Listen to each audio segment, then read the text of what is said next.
Hey guys, so welcome back to another stream. Of course, today you guys can see from the title, I will be reacting to your fashion hot takes. Now, for people that don't know, a few days ago, almost a week ago actually, I posted a post via the community tab on YouTube asking people to post their fashion hot takes for a live stream. So this is the live stream. So I will be reacting to all of your fashion hot takes. It feels kind of weird. I feel like I haven't streamed in like years, even though it's been like just over a week. But yeah, feels really strange to get back into the whole mix of things. But anyway, without further ado, let's open my post about the stuff so we can get straight into it. Essentially, oh, not the intro video. We don't want to look at that. We want to look at this. There we go. Um, so here we can see all of the hot takes. I'm gonna like react to them one by one. Some of them will be more, hot than others. I'll let you know if if I find these takes hot or if I don't. But this should be interesting. This should be a bit of fun. Before I delve into the runway shows, I thought it would be a good way to come back to streaming. It's been 84 years. It hasn't been that long. It's not that bad. It's not that bad. It's too cold outside. I need some hot take. Yeah, I know. This is why I'm wearing this Barber top because it's even cold in my house. Because the heating works, obviously, but not in the living room. I need to like get that repaired. So, and this is why I normally stream. So yeah, it's bit chilly, guys. Micah said I haven't made a video in 3 decades. Micah, you are the last person allowed to talk because you post once every 10 months. Like yeah. Okay, guys. So anyway, hopping straight into the hot takes. So the first hot take says, I think being able to mend and alter your own clothes says more about your dedication to clothes as an art form than the amount of pieces you own or even the amount of fashion history you know. Let me see some of the replies. Two different things, unless you add willingness to get something mended / utilize a tailor for those who don't sew / have time themselves. So, okay, interesting. This is an interesting take. It definitely is hot. I think this is a take that I've heard quite a lot of people have in fashion. This idea that, if you can't make or alter your own clothes, then it means you're not as interested in fashion. I think it depends. I mean, me personally, I know how to make clothes, but in a different way. So I normally tell people that I don't know how to use a sewing machine because I actually don't. I've never learned. I plan on learning at some point, but I don't. But I used to be a pattern maker, and that confuses people because people are like, "How could you possibly be a pattern maker?" And like, you didn't really extend those skills into, um, like using a sewing machine. But you guys need to remember, I learned to sew when I lived in Nigeria. And when I lived in Nigeria, for most of it, there wasn't really any internet. For 2 years, I lived in, a village. There wasn't any equipment. So when I learned to sew, I actually learned to hand sew. So I can make clothing via hand sewing. It would just take too long and it's not efficient for my time anymore, which is why it doesn't make sense for me to make clothes. But I don't know if I agree that if you can't mend clothing, even though I can, so I'm not even talking about myself or trying to defend myself, but I don't think that's true. I think there are people that are very knowledgeable and have a deep passion of fragrances, but they're not perfumers and they don't know how to make their own fragrances. Or there are people that, own a car collection and they are car fanatics. They know about every kind of engine, when engines changed. You get the Porsche fans that are like, is it air cooled or water cooled? Is it, what era? These people are obsessed with these things and they don't make the cars. Like, they're not engineers, right? They're just car enthusiasts. I don't think that, being able to make something is the only way to show that you're, dedicated in a way. But I do agree in a sense that it says something about your dedication to clothing that you've gone, as far as learning how to make your own clothes. Because the reason why this is very important, especially for journalists, I find it really weird that most journalists in fashion have never made clothing before. They don't know how to hand sew or make patterns or anything because it confuses me. How could you possibly know what a well constructed garment looks like? I guess you can build a taste for that over the years of just being around fashion, but if you don't really make clothing, you don't truly know, you don't truly understand that. So how would you possibly know that? And it's kind of weird that a lot of journalists are in that position where they talk about clothing, but they don't even know really have any sense of like how things are made properly. Kind of strange. Um, but yeah, so I disagree. I disagree and agree to an extent. This is a good point though, saying that many car lovers know how to fix their car. I think it depends. I think it depends because what do we call fixing your car? Is fixing your car changing a tire? Is fixing your car, most people, when they fix their car, they're not doing things like, actually detaching the whole car down to its components to see like what's wrong with the engine and stuff like that. They normally take that to mechanics. The people I know that fix their own car to that extent just happen to be mechanics and they're car enthusiasts as well. Um, so I don't really know about this take. I don't really know. I don't think that not being able to mend your clothing means that you're not that dedicated to fashion. I don't really know. Even though it's not really that hard to learn how to mend clothing, to be fair. But yeah, I don't really know that to be true. I definitely think it's beneficial and it does say a lot about, your dedication to fashion if you do know how to alter and mend clothing. But yeah, I love cars, don't have the tools to fix my own car.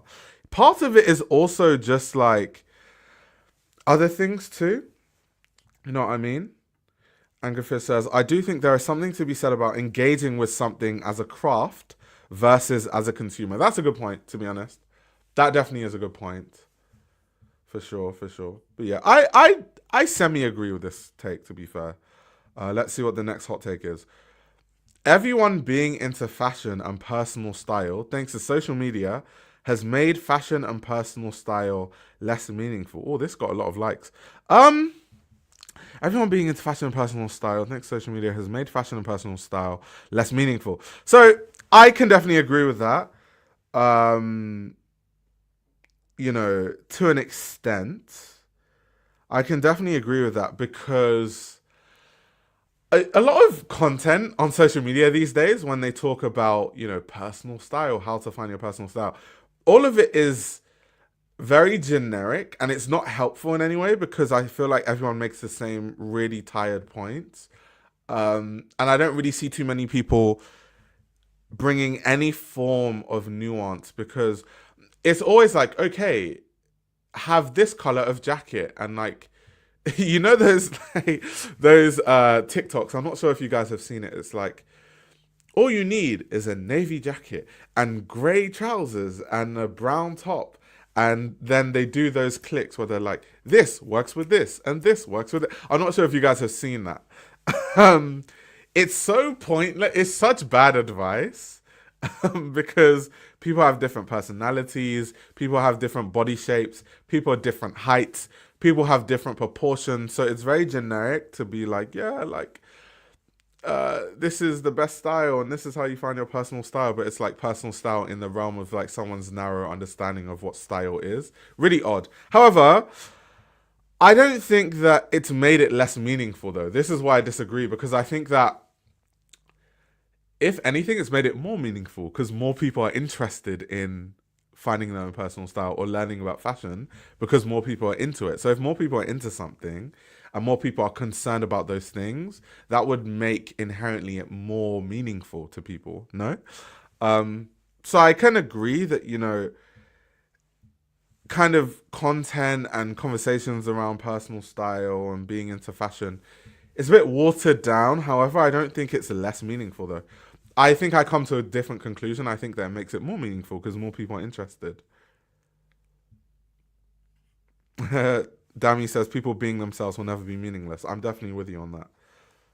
Um, Everyone being into it and people make content on it are different, to be honest. Yeah. Tosin says, I don't know if it's less meaningful or if they've just become buzzwords that lack me. Yeah, exactly. That's kind of the conclusion I came to, definitely. Al says, you definitely know more about clothes, not sure about fashion. Oh, okay, so Al, this is probably a comment referring to the last hot take.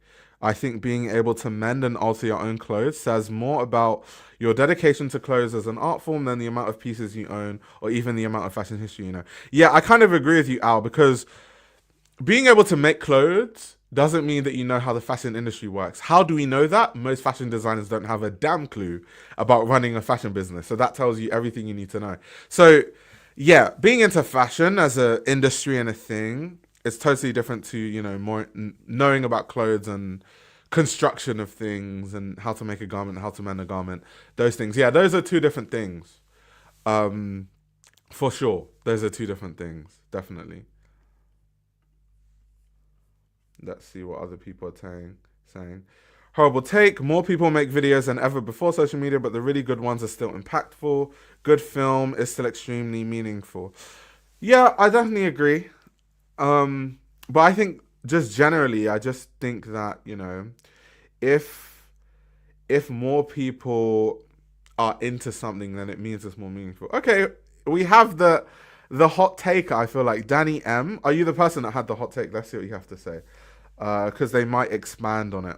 People are just wearing what they see others wear and saying this is me. No, it's not. Yeah, so that's what I said. I was kind of alluding to that earlier when I said that I think a lot of the content about personal style is really reductive because a lot of people's when I see people that make videos about how to find your personal style, it normally just means how it's phrased and how it's structured is dress like me, which is not finding your personal style, is it? So I know what you mean in that regard, and I kind of alluded to that already. So I can see what perspective you're coming from. It also plays into consumerism and lack of creativity. Yeah, I'm with you. I'm with you. I'm with you. I've never clicked on a personal style video because how can there be a video that informs you on your own personal style? Ultimately, you need a personality for it. Yeah, exactly. Exactly. I think there are a lot more uneducated opinion on fashion nowadays, but it's still meaningful to a lot of people. You just have to find them. Oh yeah, for sure. I mean, I don't want to come across as like I know and you guys don't know because no one actually knows everything. There are so many people that know more than me on specific things. There are people that I can tell you about, like Tim Blanks, Robin Gavan, um, Judith Watt. These are all people that know more about fashion history than me. I'll hold my hands up.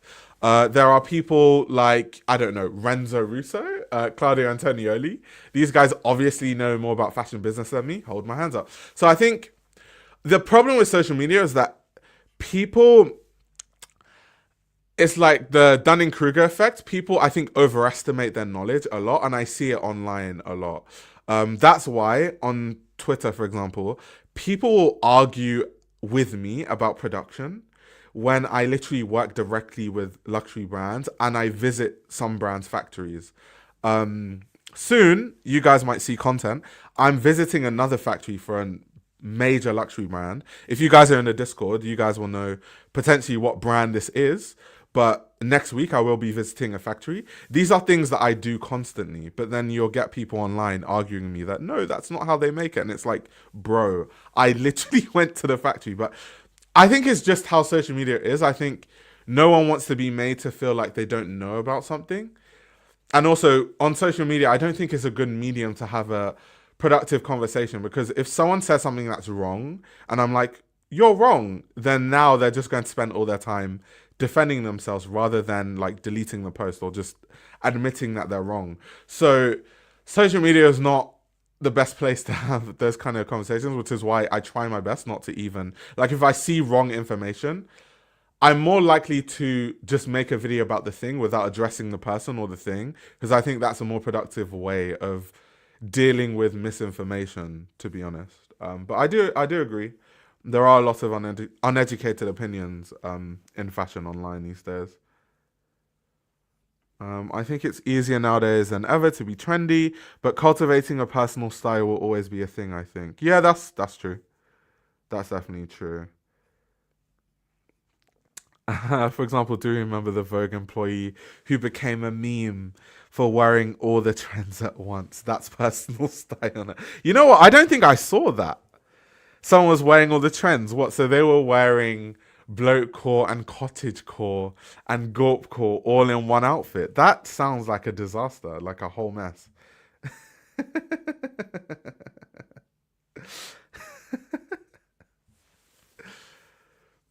Oh yeah, this is true. I get this on Twitter a lot. It's going to be even more hilarious when people claim you don't know anything about fashion because you are a straight man. Yeah, that happens a lot. I don't know why on Twitter. Like anytime people disagree with me on Twitter, people say that straight men should not talk about fashion, which I find hilarious because, like, if you think about, let's say, Bernard Arnault or Francois Pinault, like people that basically know about fashion on every level, especially the business side, they tend to be straight men. I don't know what your sexuality has to do with what you do or don't know. I think that's really weird. Like, sexuality is so indifferent to knowledge that you have on certain topics. Like, sexuality just has something to do with who you're attracted to. That has absolutely nothing to do with your experience working in fashion or who you've worked with or, garments that you've made or your understanding of garment construction. What does sexuality have to do with any of that? It's so weird, but that's kind of what happens. It's social media. It's the internet. It's how it goes. Like when Loic or whoever is asking influencers about what they thought of a collection, all they say is, "I love the colors, I love the silhouettes." Is always an eye roll. Yeah, but that's because, first of all, like these celebrities are invited to a show, so they can't be seen to be saying anything negative because that kind of is counterproductive to them being there, right? They're kind of, biting the hand that feeds in a way, so that it doesn't really make a lot of sense for them to do that. However, a part of it also is that they don't really know much about fashion. So what could they say apart from, yes, like, yeah, the clothing was great. Yeah, amazing. Like, always, like, this designer, always, always good. The clothing is tea. Like, there isn't really much they can say. And that's all you should expect from a celebrity. Like, they're not a fashion journalist. They're not a fashion enthusiast. They're not a passionate person about fashion. They're just there because they were invited. They're not, they make music or they're an athlete. That's where their time and passion lies, not in fashion. Let's see. It isn't the actual fact of being heterosexual, then it is specifically straight men acting like clothes are inherently gay unless they are meme tees and bland jeans. Um, I guess, but I don't do that. So it doesn't really that doesn't really relate to someone like me because if anything, like think about the recent Kendrick Lamar conversation that we had where I was talking about the flared jeans and how a lot of men online were getting their knickers in a twist saying that, oh, that's gay, bro. Like, no man is supposed to wear flared jeans, which is hilarious because literally everyone, gay, straight, all kinds of men were wearing those jeans in the 70s. So that means, and it literally shows that certain people's understanding of culture, they only view it based on how they are socialized in a certain point in time rather than thinking for themselves, right? And I was just kind of pointing out how ridiculous the whole thing is, right? However, someone saying or kind of bunching me in that group doesn't really make sense because I don't have those kind of opinions. I don't think that way. So when someone on Twitter is like, "You're a straight man, what do you know about fashion?" It's kind of weird because I'm not the kind of person that says things are gay because it's a silhouette. I don't think any silhouette is inherently gay because that's dumb. Like, it's a clothing silhouette. Clothing is clothing. Like, how could that be? How could a silhouette that you wear infer your sexuality or be only reserved to people of a certain sexuality? That's so stupid. That's honestly some of the dumbest stuff I've ever heard. So yeah, I don't like when people try to relay that kind of opinion to me. I find it weird because I don't think like that. Lol, are you getting hit with "you're one of the good ones"? You're one of the good straights. That's funny. Missing the days when we would get excellent sound bites from Andrea Leontali and Candy Pratt's Price. Yeah, that reminds me, that brings me back to style.com. Like, these clips are still on YouTube. Like, just type style.com runway and it will come up. Where, you know, Tim Blanks obviously was hosting, but then he would interview journalists at the shows and critics at the shows. So you would get really amazing opinions on the shows and the garments versus like nowadays people just go to celebrities and kind of what we've been alluding to the whole time. Celebrities like, yeah, that was so good. And it's like, bro, Io will be spared when the gays take. That's too funny. That's hilarious. I'm happy to see straight men interacting with fashion. It's more these new wave misogynists mucking it up. Are they new wave misogynists or are they just people that have always been misogynistic and homophobic? I don't think they're new wave. I think they've always just kind of been like had those kind of opinions, no? Let's see. Crazy because in HBO's Succession series, one of the main straight male's characters bag shames a female character's style. Oh yeah, that's true actually. The Burberry bag. That's an iconic TV moment, to be fair. I think people confuse A group usually wear these stuffs, and if you wear these stuffs, you're in A group. Yeah, people do that, but I think it's a very backwards way of thinking. Like, I think it's very that way of thinking is so backwards. Like, okay, 100 women have worn this bag, so that means only women can wear that bag. Like, why do you think that way? What if I like the bag? I'm going to wear it. Just because I've only seen women wear that bag doesn't mean I can't wear it. It's just a bag. It's literally hardware and fabric sewn together and crafted together to formed into an item that you can use to carry things inside of it. Like,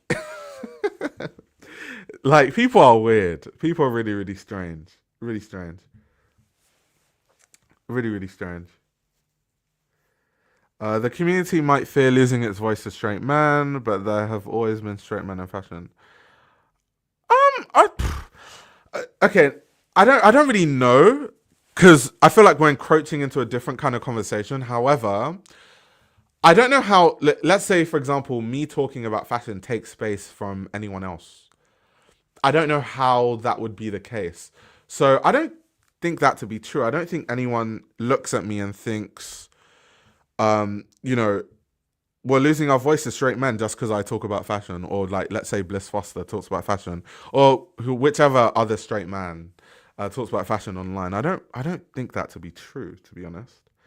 Um, so yeah,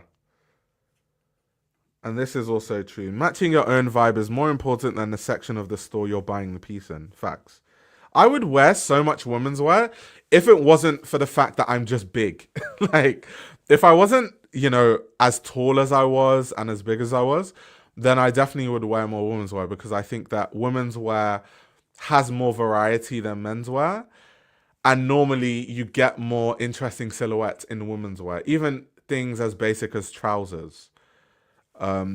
Especially trousers, actually, because that's what I always think about when I think of women's wear and like what I would wear. So yeah, but yeah, let's go to the next hot take. Instead of brand, oh, this hot take is kind of alluding to the conversation we've just been having. Instead of brands categorizing their clothes as menswear, womenswear, or unisex, it should just be categorized as body conscious or relaxed fit, so it lets the wearer decide what suits them, instead of prescribing certain styles via some arbitrary notion of femininity versus masculinity. If more progressive brands are truly trying to distance themselves from cis normativity / the gender binary, this just seems like a logical step forward. Also, offering an in-house tailoring service just seems like good business sense, especially if you want to move fashion in a genderless direction. I don't know why it's only certain elite brands that have implemented this in their business. So I agree with most of it. The only part I don't agree with, um, the only part I don't agree with is that we should take away, um, let's say, like femininity or masculinity or menswear, women's wear, or that kind of side completely from fashion. Why do I say that? Once again, I talk about this all the time, but like men typically have broader shoulders than women. So if you were to, because you need to remember, ready to wear, how you make ready to wear garments is you take the average measurement of the average person in society, and then you turn that into a pattern, and then you use that pattern to kind of grade kind of the average size, and you grade it up or down. So that being said, that's why you would have things fitting even worse if like you didn't do that, because men have broader shoulders, so you have to take into account, okay, the average man's broad shoulders, and you put that into the standard ready to wear sizing and stuff like that. If you remove all of that, you have someone like me with really broad masculine manly shoulders that doesn't fit into anything, because you're trying to make everything genderless without actually taking into account the actual biological realities of certain people's bodies. So I think that side of things, you can't completely remove that. However, branding wise, I definitely agree. There are certain garments where it's just a hoodie. Anyone can wear a hoodie. It doesn't need to be like, a hoodie doesn't need to be characterized in menswear or women's wear, whatever. It should just be genderless. It's literally just a hoodie. So there are definitely a lot of pieces that are like that. I mean, trousers are like that. I mean, maybe trousers could be less gendered and more about maybe these are accommodating for people with bigger thighs or bigger hips, smaller hips, whatever. So that's definitely a thing. I do think that a lot of things need to be less gendered, especially things that, once again, there's no biological understanding that you need to have for the differences in body shapes between, let's say, men and women. For example, bags. Bags should not be gendered. Bags are always gendered. I feel like a big reason why a lot of people have been socialized to think these things are for men or these things are for women or whatever is because things like bags are gendered. Like, everyone should be able to wear bags. It doesn't matter if you're a man or a woman. It's literally just a bag. It doesn't matter your body proportions. Everyone can wear a bag. Why is it gendered? Why are certain bags in the women's section? Why are certain bags in the men's section? We need to work on just normalizing just bags in general. It's just a thing that you use to carry things. So I always find the gendering of bags really odd. Other accessories too, like wire belts, gendered, stuff like that is odd. But once again, I do think that certain things need to be gendered. I think not gendering things actually does people a disservice. I'll give you an example. I'm a big sports enthusiast. I used to play sports at a really high level, like really, really high level. So I know a lot about sports, and even now I'm a big sports fan. I follow a lot of sports.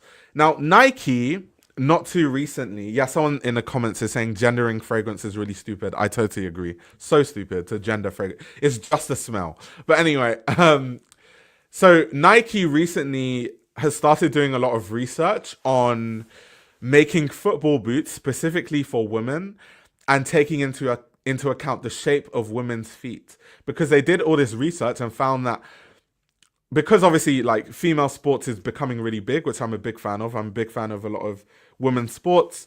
So they found through their research that a lot of female athletes were getting injured just wearing like the generic football boots, because these are made for men, marketed towards men, designed for men. So it doesn't take into account the hip ratio, the foot shape of women. So they would have like crazy injuries like ACL tears, MCL tears, ankle injuries, just because the football boots weren't made to the anatomy of a woman, right? So Nike did all this research. They started launching boots for women specifically. And now female football athletes have less injuries. statistically, because they made boots specifically for the biology of a woman. So once again, I don't think you can take biology and completely like throw it in the dustbin, because I don't think that that actually isn't good for anyone. I think that would mean that women are more injured, and bringing that into clothing, it just means that less things would actually fit people. So I think you have to have that, but there are, like I've said, certain aspects where things just don't need to be gendered. Like, why are they gendered? Especially if something is like, there are certain silhouettes that is just so wide. Like, if trousers are just so wide, it doesn't need to be gendered, because that doesn't take into account anyone's body type or body shape. It's just, they're so wide, anyone can wear them. So those kind of things don't really need to be gendered, for example. So I think it just depends. Let's see what the next hot take is. We are in that same era where everyone wanted to be SoundCloud rappers, but for fashion, just everyone following the same old formula. But there are only a few out there really killing it or doing it different. So I don't really know if I can address this hot take, because I don't know what they are referring to. Are they talking about that in terms of fashion designers? Are they talking in terms of style? Like, what are they talking in terms of? I don't really know. What do you guys think in the chat they are referring to?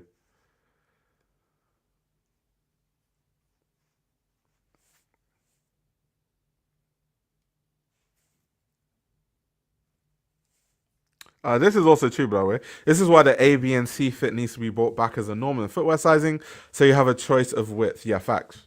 Because we don't all have. Some people have narrow feet. Some people have wide feet. Facts. Facts. Facts. Facts. Okay. I think he means designers and style. Let's see. Um. Okay. I don't. I'll just skip it because I don't exactly know what they are referring to. So I don't want to. I don't want to put words in a person's mouth. Let's see what the next hot take is. A majority of the people working in fashion do not care and have never been interested in the craft or social/slash cultural relevance of the medium. Rather, they are here for the circus, the pretty dress, the vibes, and the overall proximity to cultural status it affords them. Yeah, I agree. Yeah, I don't think this is a hot take at all. I think this is as cold as the takes get. Um, Shout out to Joe. Joe tunes into the live streams a lot, but yeah, I don't think this is a hot take at all. I think this is. I think all of us understand this. That yeah, most people in fashion could care less about the social cultural relevance or the like they just don't care. That's facts. Yeah, I don't even need to address that really. I think that's not even a hot take. Let's see. When it comes to wearing clothes, fit is more important than everything else. Um, I guess to an extent. I think yes. I think most people don't consider fit when they wear clothes, or I don't think most people have a strong understanding of, like, I don't know, how clothing is supposed to fit in that sense. However, not everything is intended to fit the way that the rules would dictate things are supposed to fit perfectly, right? Like, rules dictate that when you wear something, the shoulders should fit perfectly here, and the sleeves should fit, like, but maybe you're into avant-garde fashion and you're wearing jackets that deliberately constrict your shoulders to change how the silhouette looks. So I think that in certain conversations, if someone's just like generically trying to find garments that fit nicely and garments they can wear that they look nice in most of the time, then yes, fit is very important. However, not everyone wants to dress like that. Some people are really artsy and really avant-garde, and they want to wear things that deliberately fit very obviously badly because it's interesting and it changes the silhouette of how the garment looks. So I think both things can be true at once, for sure.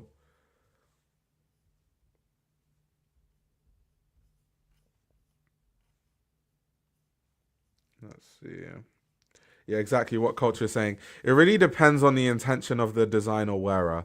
But why I agree with the take is if I was to guess, majority of people in the world aren't like really artsy or don't have any like avant-garde intention when they wear clothing. They just the stuff just fits bad. So that's why I can agree with it. But I just want to add the extra context that not every single person that wears clothing, you know, only wants things to fit in the sense of like how you would deem things to fit nicely by the rules that we deem as, you know, that fits nicely. I don't think everyone has that intention, but for the most part, people do. Yeah, fit is overrated in fashion circles because most people don't care about fit. Fairs.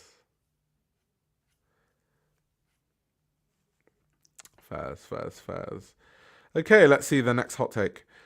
I think that almost any pret-a-porter line from any huge luxury brand is not too dissimilar to fast fashion brands in terms of quality and durability, unfair and unsustainable labor practices, and the overall structure of the supply chain. P.S. I love your content. Thank you for your meaningful contribution to the online discourse on fashion. You're one of a kind. Thank you very much. I try to have conversations that, and I'm sure most of you people that watch these live streams or watch the channel notice. I have the kind of conversations that most people in fashion are scared to have because most people in fashion don't really want to critique luxury brands or analyze luxury brands in any way because they want to work with luxury brands. And I think most of you watching this, the more that you listen to other content creators, the more that you start to realize that they sort of like tiptoe around issues, especially when it's time to critique luxury brands because, you know, money. So yes, I appreciate people that appreciate that about my content. But anyway, going back to this, I think I can agree to an extent that a lot of luxury brands, their ready-to-wear lines are not too dissimilar to fast fashion. I can definitely agree with that. I think in every aspect. I mean, not that long ago, via Reuters, let me see if I can find the article about, because you guys, some of you might have just, because I got a lot of subscribers from the Kendrick Lamar video. So I do understand that a lot of you might not, like when I say, oh, this happened or that happened or whatever, people might not have a clue what I'm talking about. So we can cover this again, just for the sake of, you know, some of you that might not be aware or whatever. But essentially, Reuters had this amazing expose about the luxury goods audit system being broken. And it goes deep into the practices that happens in a lot of factories for luxury brands. This expose came after the scandal of Dior and Armani. Kind of when it came out, there was an investigation that a lot of them were using labor of undocumented workers, which meant that they could pay these people significantly less than minimum wage. And they were kind of reporting on the whole thing. There were aspects where essentially they did research and they found out that these are third-party factories, which, you know, removes these brands from any culpability because they're like, we didn't know this was going on. This is a third-party factory. So a lot of luxury brands are starting to operate this way, which means that quite literally the same factories that luxury brands use are the same factories that fast fashion brands use. And fast fashion brands, it's so funny. And quite literally just today, I was listening to a podcast earlier today, this morning, via BOS podcast, where they were talking about the reason why. Let me open the podcast so I don't misquote exactly what the topic was. Let me open this podcast so you guys can see exactly what the episode was. Okay, so this is it. So it's called, this is literally what I listened to this morning. Why can't fashion fix its labor exploitation problem? And one of the points that they made in this that I found, you know, really hilarious is the fact that fashion brands will, you know, say that we are a sustainable brand and we use organic cotton. And there's so much research to show that a lot of these luxury brands aren't even involved in the milling and the farming of these garments. So they don't even know if it's organic or not. They're just saying that. And then when further research is done into their supply chains, it finds out that they're not actually organic. And pesticides are sprayed onto the cotton that is then milled into what they call organic cotton and all this stuff. So, yes, the luxury supply chain is a whole mess. I find that more and more as time progresses, there is almost no difference between luxury fashion and fast fashion, minus the price. Is that always true? Of course not, but it's becoming more and more true as time progresses. So that's where I can agree with the hot take where, it's not too dissimilar from fast fashion. I don't think in every regard, there are definitely many brands that have very good quality. I think Celine, let me tell you, I can tell you which up and coming brands have great quality, and I do it all the time, but most people are not interested in that. So I'll tell you which luxury brands, like, LVMH, Kering brands, actually have good quality. So Balenciaga quality, questionable. Chanel quality, ready to wear, questionable. Couture, obviously really great. The more expensive, like Chanel tweeds, are really good quality. Chanel bags, terrible quality. Brands like Hermes, really good quality. Brands like Celine, really good quality. Prada, ready to wear, really bad quality. What other big fashion brand is there? Dior, ready to wear, especially outerwear, is really good quality. However, bags, questionable quality. Burberry, amazing quality throughout, which is insane because they've had pricing issues and whatever. But Burberry quality is actually really good across the board. What other brand am I missing out? Gucci, their quality was bad. I don't know what happened with Sabato, but even though obviously we've had a conversation about pricing and stuff, but since Sabato joined Gucci, the quality has improved. So that's definitely a thing. What other luxury brand can I mention? Louis Vuitton, ready to wear, really good quality. Really good quality. LV, ready to wear, amazing quality. Especially runway garments. Runway ready to wear LV is sensational quality, by the way.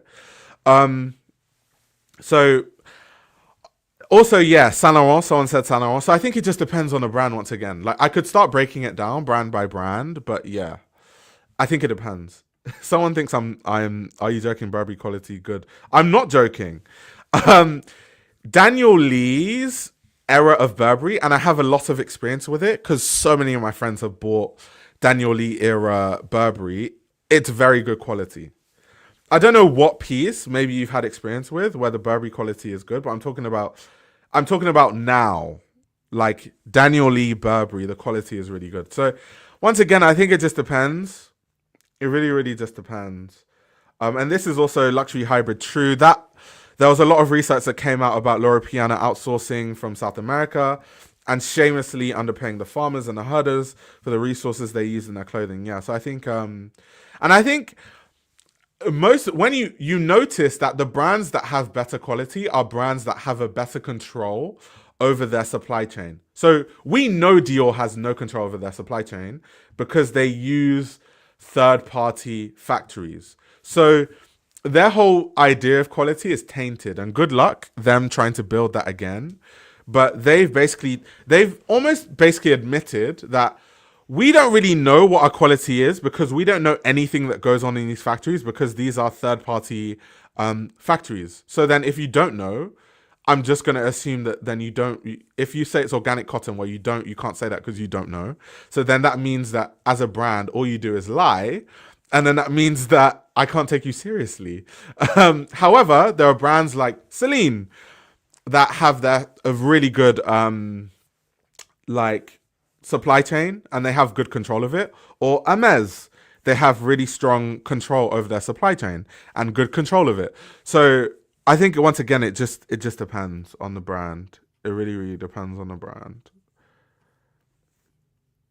Nothing's better quality than our skin. B Bianca, that's crazy.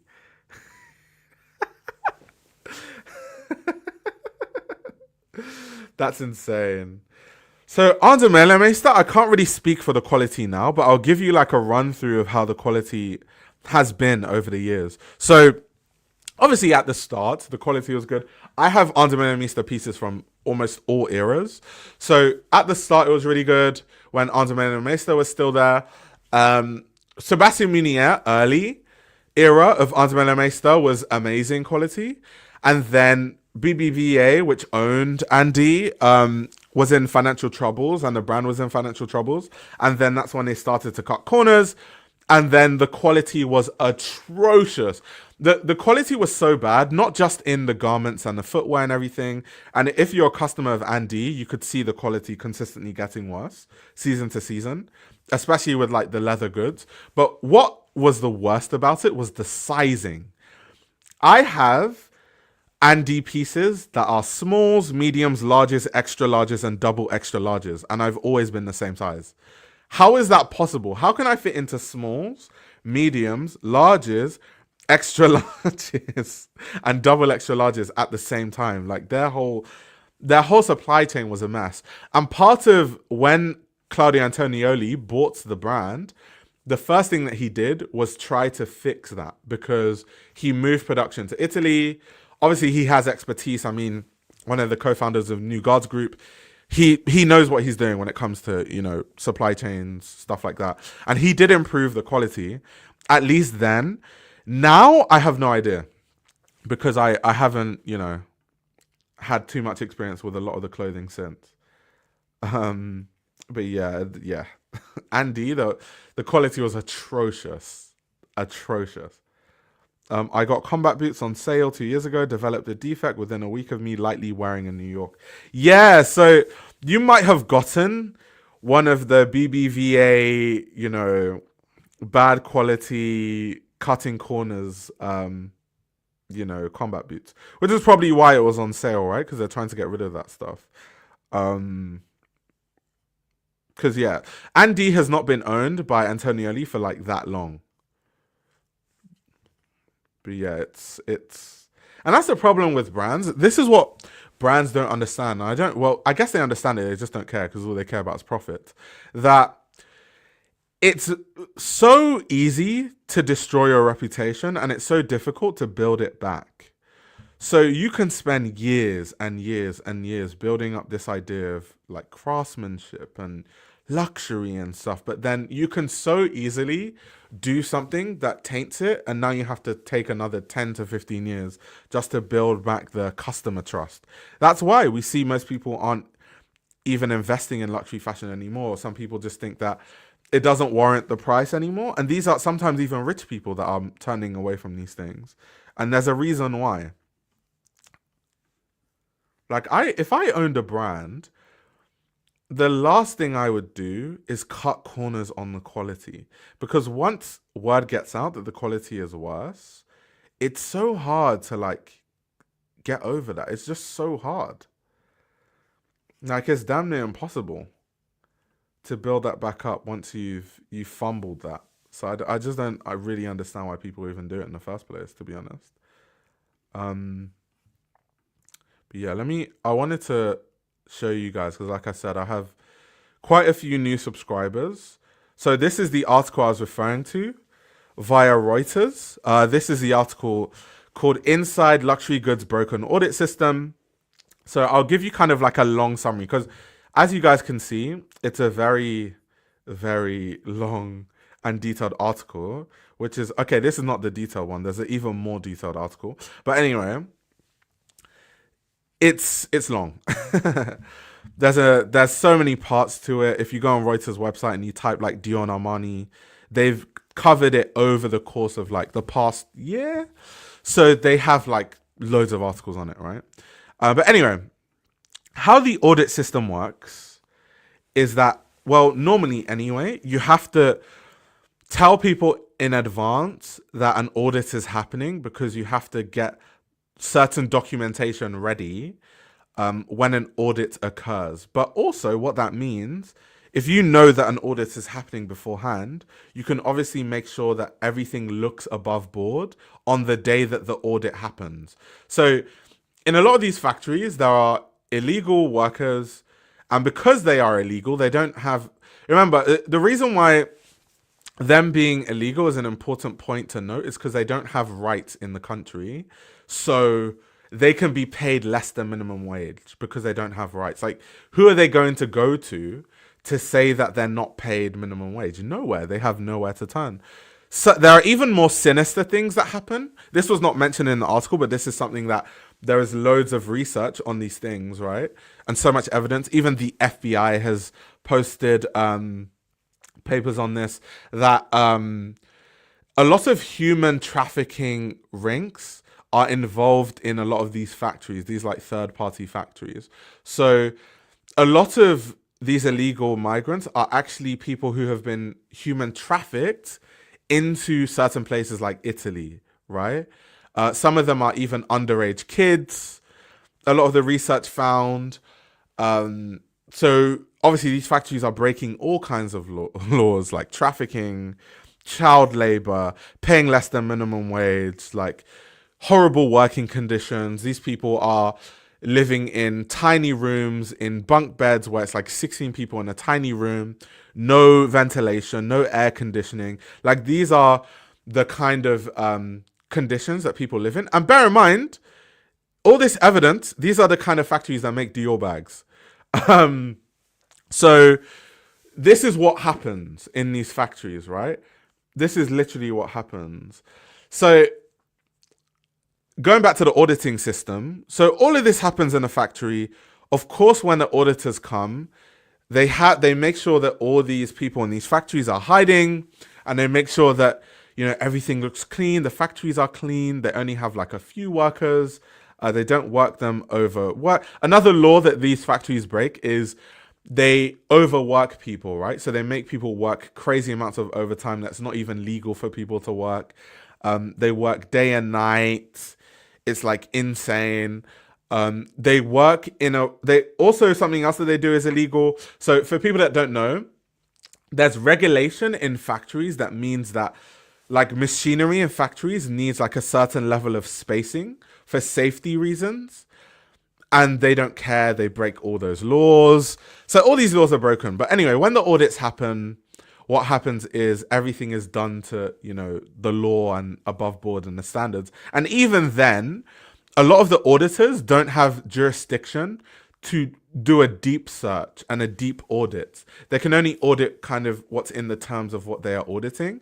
So they can, like, let's say an owner of a factory can make sure that they only audit like a certain thing, or they can steer the audit in a certain direction. So in other words, basically the audit means nothing. It's pointless, even if it's a third party. Then there was also evidence of bribery to the auditors, which is a whole different thing. So the whole auditing system is broken. So when you see luxury brands on their website and they have all this certification and they're like, yeah, like we're certified by this and we're certified by this audit and all this sort of stuff, it's literally meaningless. Like, I don't care what audit any brand has. I do not care. I don't care what badge you have, what plaque you have. I do not care. I will know when I visit your factory.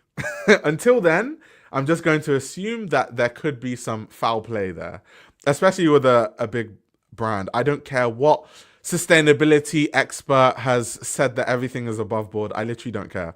I don't take any of it seriously, personally. So that's kind of what this article is alluding to. That is literally what everything that's said in this article. Of course, they name and shame some people.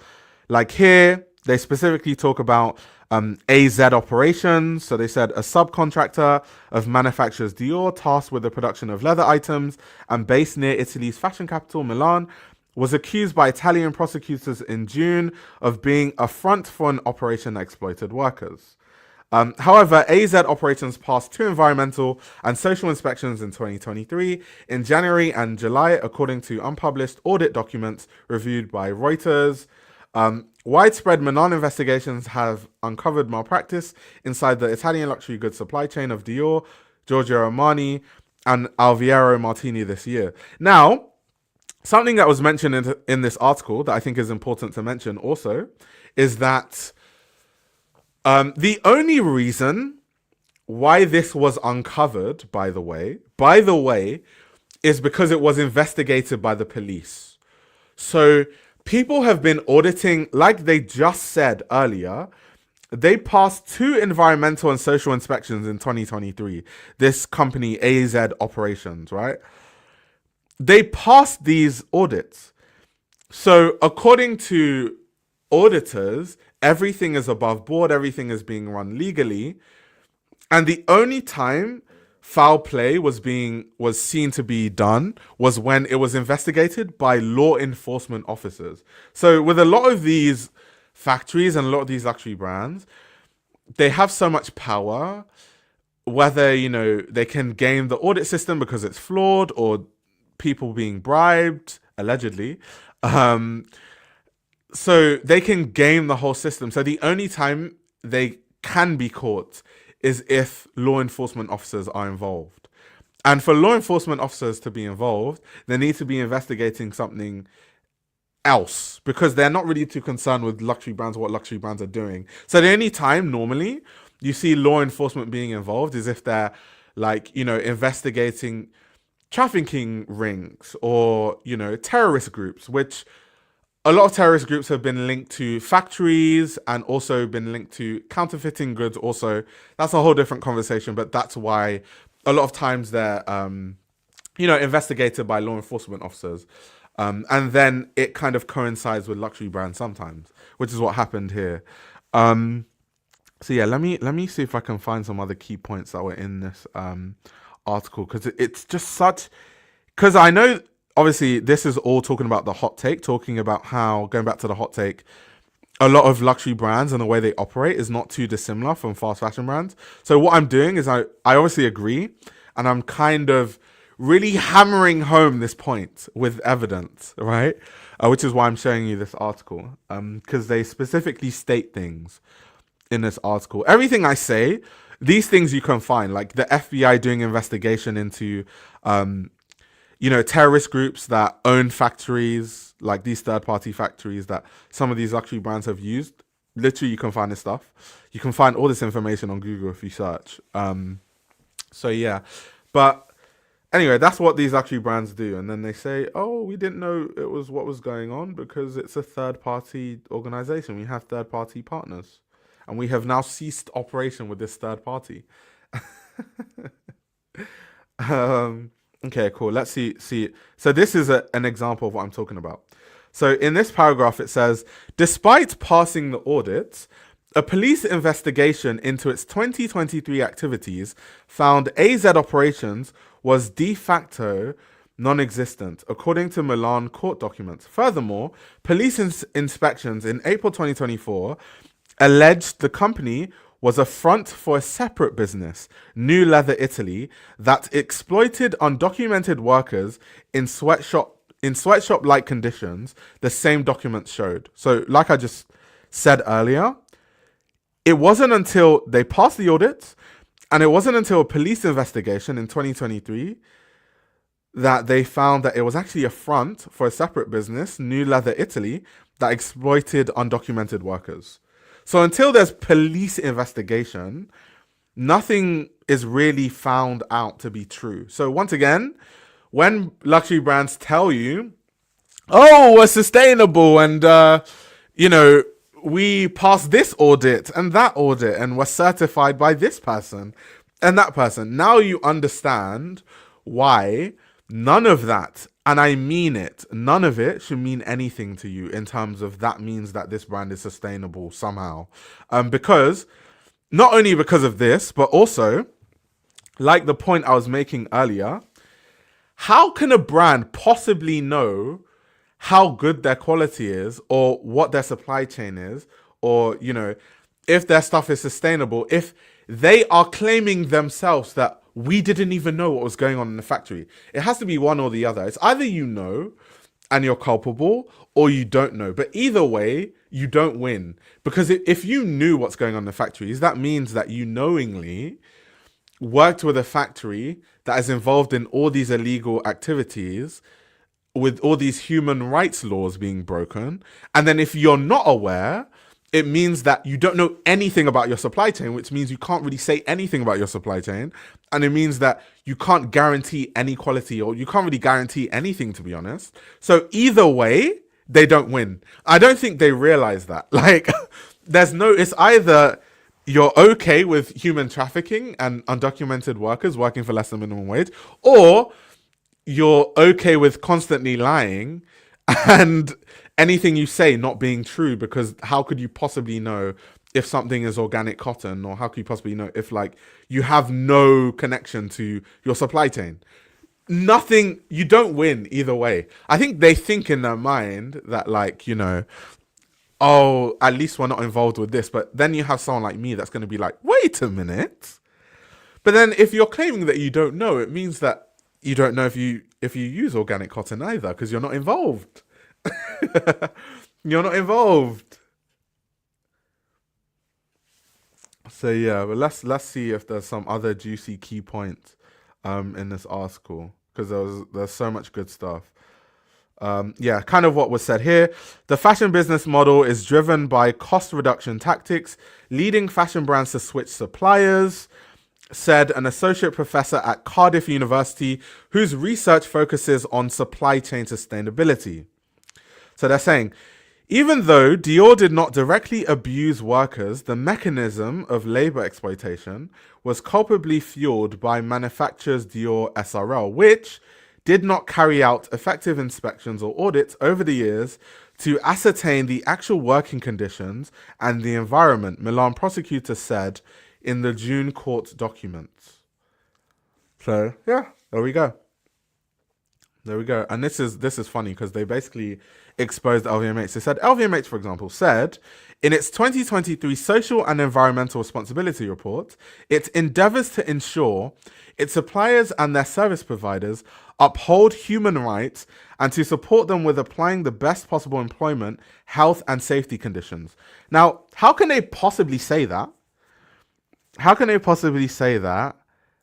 And at the same time, it was found by by the police that that's not true. Because how can they possibly say that they ensure suppliers and their service providers uphold human rights and to support them with applying the best possible employment, health, and safety conditions? And we literally have all the evidence in the entire planet that you used a third party, manufacturer that, wasn't upholding human rights and wasn't, upholding the best health and safety conditions. So yeah, anyway, all of this to say, that's my detailed way of saying that, I definitely agree with the hot take that, for the most part, the way that luxury brands operate these days is not too dissimilar from fast fashion brands, especially in terms of like production. I don't agree in terms of quality. I think luxury fashion brands, most of them still have a level of quality that's so much better than fast fashion brands. But definitely in terms of supply chains, I can 100% agree. Like in terms of supply chains, yes. There's slowly becoming less of a difference between the way that luxury brands' supply chains look and the fast fashion brands, for sure. For sure. Let's see what the next hot take is. The expectation of innovation in fashion is too much about its aesthetic and visual components. What about the multi-functionality aspect of a garment and the technical parts of it? Newly developed fabrics, for instance. So I agree to an extent, but I also think that, a lot of research is done into fabrics too. So there is a lot of fabrics going into pineapple leathers. There's a lot of research going into mushroom leathers and other basically the research is going into how people can make plant-based leathers, but actually have the properties of real leather. They're coming close. They haven't gotten there yet. Real leather, like hides from animals, is still way more durable.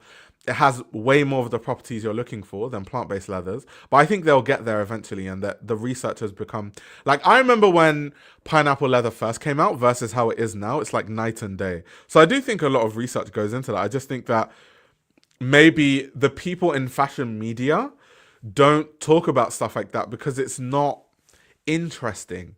Like, I don't know, if I made a YouTube video on all the intricacies of how people are developing mushroom leather, that would literally get 5 views. Um, and I talk about this all the time.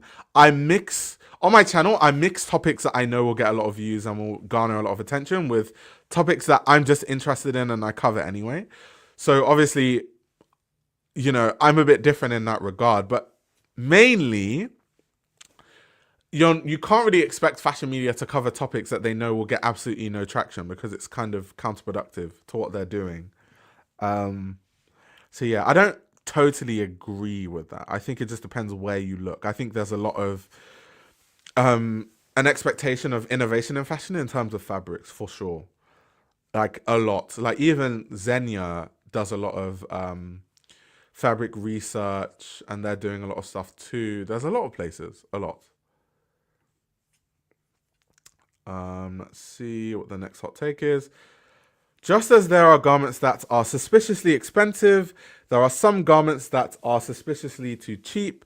A $5 shirt isn't a steal, it's a sacrifice, thinking of the overabundance of cheap clothes that we don't need from fast fashion. Yeah, so I definitely agree. I think that, as to a certain extent, some garments are so cheap you have to question the supply chain. However, I don't, because people always then follow it by saying fast fashion, but as we just mentioned, a lot of luxury brands are culpable too.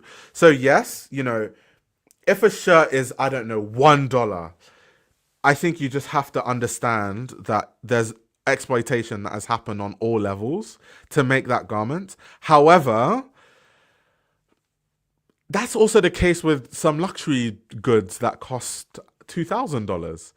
So sometimes it's nothing. Yes, price is an indicator, but it's not the only indicator. But I don't think that's a hot take at all. I think everyone agrees with that, to be honest.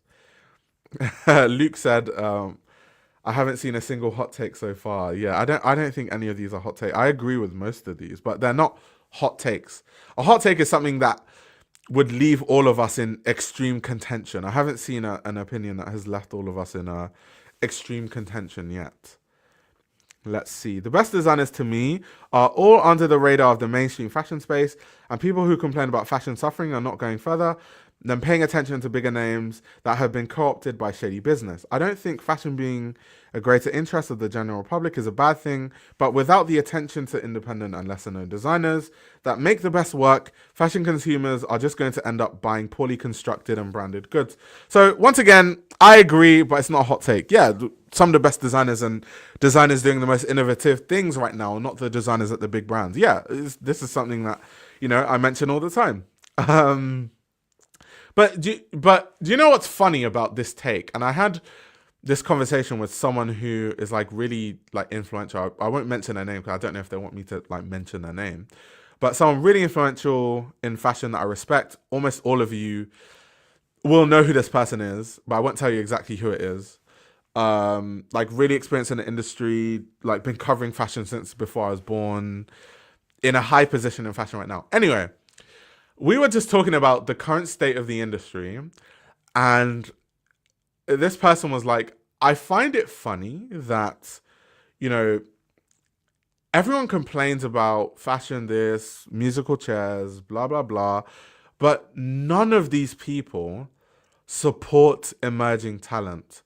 Like, organizations will invite all these big magazines to all these shows, especially like places like London Fashion Week, where we have a lot of emerging talent. No one shows up. People say, go to their showrooms. No one turns up. Cover them on your platforms. No one covers them.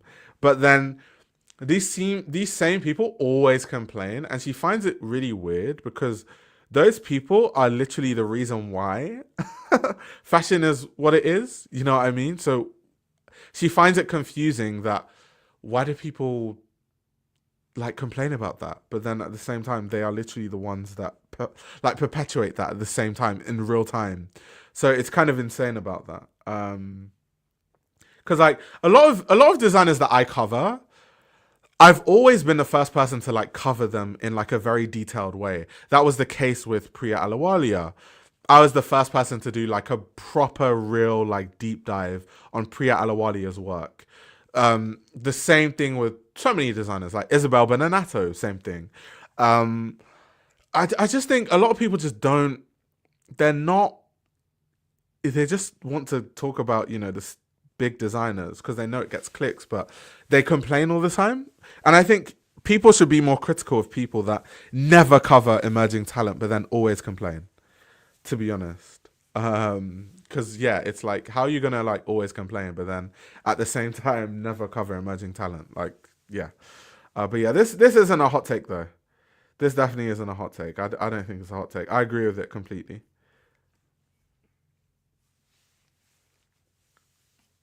Let's see what the next hot take is. TikTokers get invited to show, given PR, etc., while most of their knowledge is extended to Supreme or Stussy drops. Not history of designers, spoilt and undeserved. So I have a different take. I have a completely different take to this, and I know that online and I even at Fashion Week I hear a lot of people say this. All these TikTokers that don't know anything about fashion, they're like taking over fashion. So I don't have an issue with it, even though I am not in any like position. Like I'm not being paid by any luxury brand.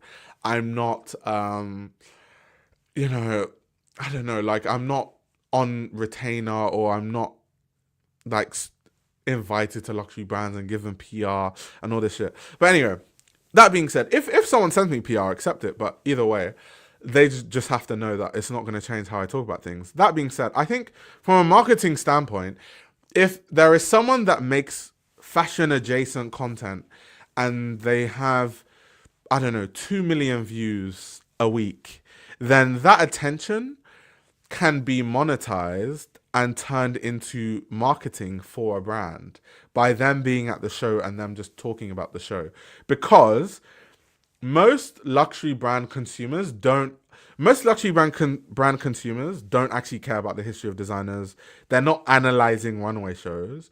So actually, if you spend all your money only like as a business now, if you spend all your money only appealing to like people like me, or people like, I don't know who else analyzes fashion, Bliss Foster, or like who else deeply analyzes fashion, I don't know, like Fashion Lover 4, whatever. Even though what we do is like really important, however, if they spend all their ad spend on people like us, it's not that beneficial to them, to be honest, because you're not getting the same reach as someone that has less, deep content, but their audience is bigger, because most customers reflect that, not the kind of content that I make. Like most luxury customers don't watch my channel, because if that was the case, I would have like 50 million subscribers, right? So normally the biggest fashion content creators on this platform, I don't know, teaching men's fashion, or those kind of content creators tend to talk about fashion in a very simplistic, reductive way, because that talking about fashion in that way appeals to most people because they don't have to think, right? So it's beneficial for a company to actually put money into having those people advertise your brand, because they reflect the average everyday luxury consumer. So I actually completely disagree with that take, in a sense that from a business trying to make money, trying to earn profits, trying to put money in the best marketing strategy, I think it makes all the sense in the world. I think the only drawback to it, and then we can have that conversation, because I think, like, I wouldn't say they undeserve it, because how do they not deserve it? In what realm?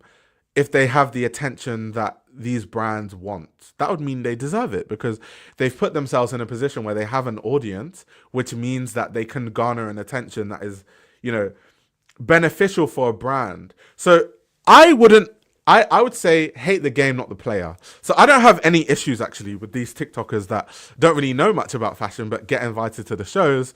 And it's more an issue with people not wanting to think. And it's more the issue there is more with the reductive way that we like to, view things, and the reductive way that, let's say, us as a society, we interact with things. That's more the issue than the TikTokers. I think the famous TikTokers being invited to the shows is just more a reflection of where we are in society, rather than them specifically not deserving to be there, if that makes sense. So even though I'm not a super famous TikToker, so it's not like I'm defending myself or whatever, I kind of disagree. I think they definitely deserve to be there, to be honest.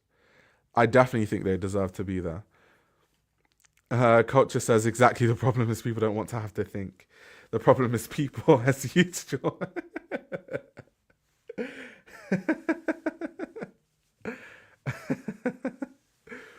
Yeah. Yeah, it's true. It's true. It's true. It's true. It's true. It's true. It's true. But yeah, I don't know if I totally agree. Even though that's an opinion that I do see a lot. I don't agree with that at all. I don't agree. Let's see what the next hot take is. The problems of fast fashion and fashion illiteracy don't exist in a bubble. They reflect late stage capitalism's degradation of every industry. Most people don't know where or how clothes are made, but we also don't know where most of our food is grown, how it's made, or if the workers are paid properly. Most people are disconnected from the manufacturing chain of everything they own, because people can't afford to live. Exploitation and consumerism is reaching its breaking point, and big corporations keep cutting costs to fend off competition and hoard wealth. So it's bound to end up on using slave labor. Fast fashion is just a symptom of capitalism, and we can't keep pretending and patching it up with sustainability will fix it. The only way of stopping it is the system that is causing it. Yeah, I don't think that's a hot take at all. Once again, I completely agree, and these are opinions that I feel like a lot of these people. Not a lot of these people. A lot of these takes are. It feels like these are things I've said in the past.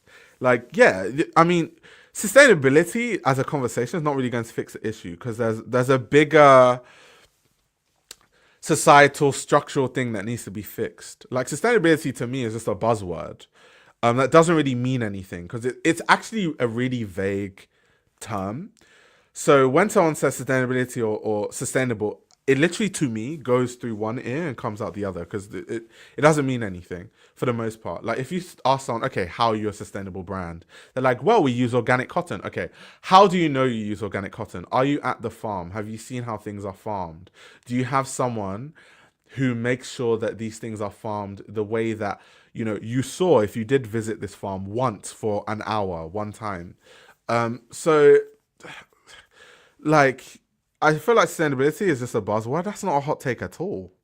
Like, I don't really think that's a hot take. Yeah, like I talk about this all the time, that the business model of luxury brands doesn't allow for them to make things ethically. So it's the system that needs to change, because if you're always beholden to shareholders, well, there's only a few ways to make more money. It's either you cut costs, you increase prices, and people are willing to pay those prices, by the way, which sometimes doesn't work. We've seen that with Burberry, for example. Those are the only, like, you have to go to cheaper labor markets. Like, those are really the only way you cut costs. Like, those are the only ways. So if you're in a position where we have to make more money every quarter, it is inevitable, literally, that you will eventually get to a point where you are literally using slave labor, because that is the only way. That's the only way that you can find labor cheap enough where you can continue to build profits, if that makes sense. So that's not a hot take. I think that's actually just common sense. Like, anyone that doesn't understand that, I'm sorry. I literally apologize to you. Let's see the next hot take. Thrifting isn't the same anymore. We used to get unique pieces for affordable prices, but now Goodwill looks like a Shein store, but more expensive. Of course, there are still great places, but overall, thrifting isn't what it still used to be. Yeah, I mean, I agree. I agree. I think that, you know, Y- Yeah, I mean, I agree. I think most of us know now that, at a point before fashion was so like mainstream, you could find like crazy stuff thrifting. But nowadays, a lot of people kind of know the value of things. So a lot of even charities will like make the prices of like certain things really expensive, even though things were donated for free. Um, and there's a lot of like fast fashion stuff that ends up in these places too. So it's really hard to like sift through those to get to the good stuff. Yeah, yeah, that's true. There are certain regions, obviously, like once again, not everyone can travel, not everyone can like book a flight to these places, but there are certain places in the world where thrifting is still like amazing.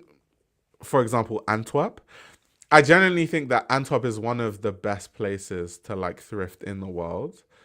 And I've been to a lot of places, but not everyone can go to Antwerp. Not everyone has access. I understand that. So yeah, but I don't think this is a hot take. Once again, yeah, yeah. I don't think that's a hot take. Carson Dominique, what is your take on fashion having to represent something? A lot of people believe fashion has to always have deep philosophical inspirations, and they don't. It's okay to just make pretty clothes. Yeah. So I totally agree with this, and I always. It's funny, right? So this is crazy that you guys are on the same wavelength as me. So I was on a call with one of my friends, Micah. A lot of you will know who he is. Earlier today, and we were having this conversation around like how fashion is communicated, and if me personally, if I need to change the way that I communicate about fashion, because I feel like I have a very pragmatic way of talking about fashion. And the reason why I talk about fashion that way is because I work in the industry and I see things for what they are. So I don't like to mince my words. I don't like pretending. I feel like a lot of people that are lauded as like super intelligent like fashion critics, I genuinely feel like a lot of them say a whole bunch of nothing, but because they kind of sound intelligent, saying a whole bunch of nothing, people are like, oh my god, this person's the best fashion critic. Like they're such a like intelligent mind. And basically, I was just going back and forth with Micah, like, should I change the way I communicate with fashion and add some of that philosophical dribble jabble just to like make my critique sound more like what's the word? Have that extra level of pizzazz, right? Should I add some baked beans into my critiques to make it sound more frivolous? Um, so we were having this conversation, like a deep conversation around like how fashion is communicated, certain people that communicate in certain ways. And that led into kind of a lot of people just not understanding that clothing can just be aesthetically nice and it's okay. Like a lot of people like to like add meaning to things where there's no meaning. And I find it really weird. I find it so strange. Like there are so many designers that I'm friends with behind the scenes that genuinely just think about silhouette and aesthetic. And I see people doing these like deep dives on their work. And it's like, bruh, like that they just spend a lot of time doing research in silhouettes, which is actually very valid, like the deep research they do about, how clothing was in certain time periods in the 18th century and trying to modernize that. That's where the interesting thing is. But normally when I see people, you know, reacting to these people's work, it's normally, this is a commentary on late stage capitalism and all that sort of stuff. And I'm just thinking to myself, like, no, like, actually, the research is more about silhouettes from certain time periods like the 16th century and actually how you can modernize it, and that's actually what this collection is about. But because it sounds smart and it sounds intelligent, a lot of people do that shit where it's like, yeah, and it was inspired by this and it sounds intelligent, but someone like me who works in the industry and knows these people personally is just like, that's just not true. um but yeah, I do think this is a thing. This is like a big issue with the way that fashion is communicated, where people have to, force deep philosophical inspirations on clothes where there is nothing there. Like a lot of people like to, do that, and it's really, it's really like that. It is like that for sure.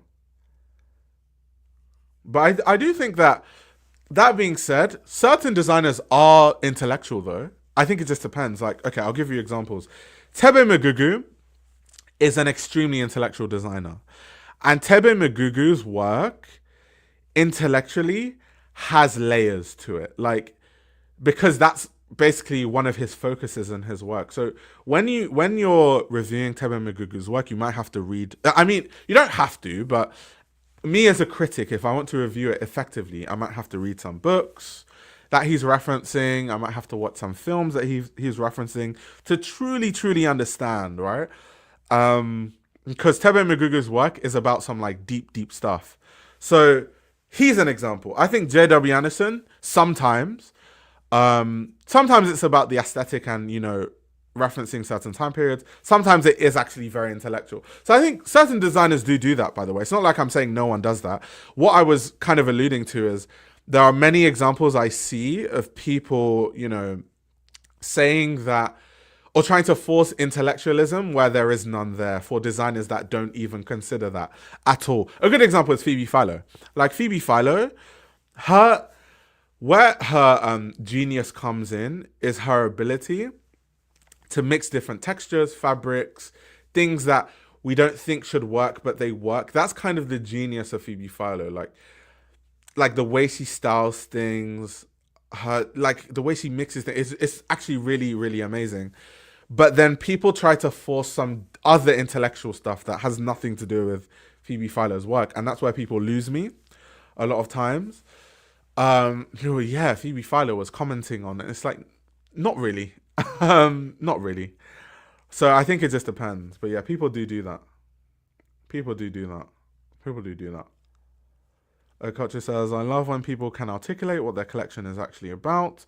If it's about the collar or whatever, stand on it. Yeah, for sure.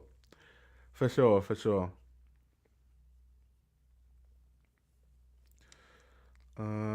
Let's see.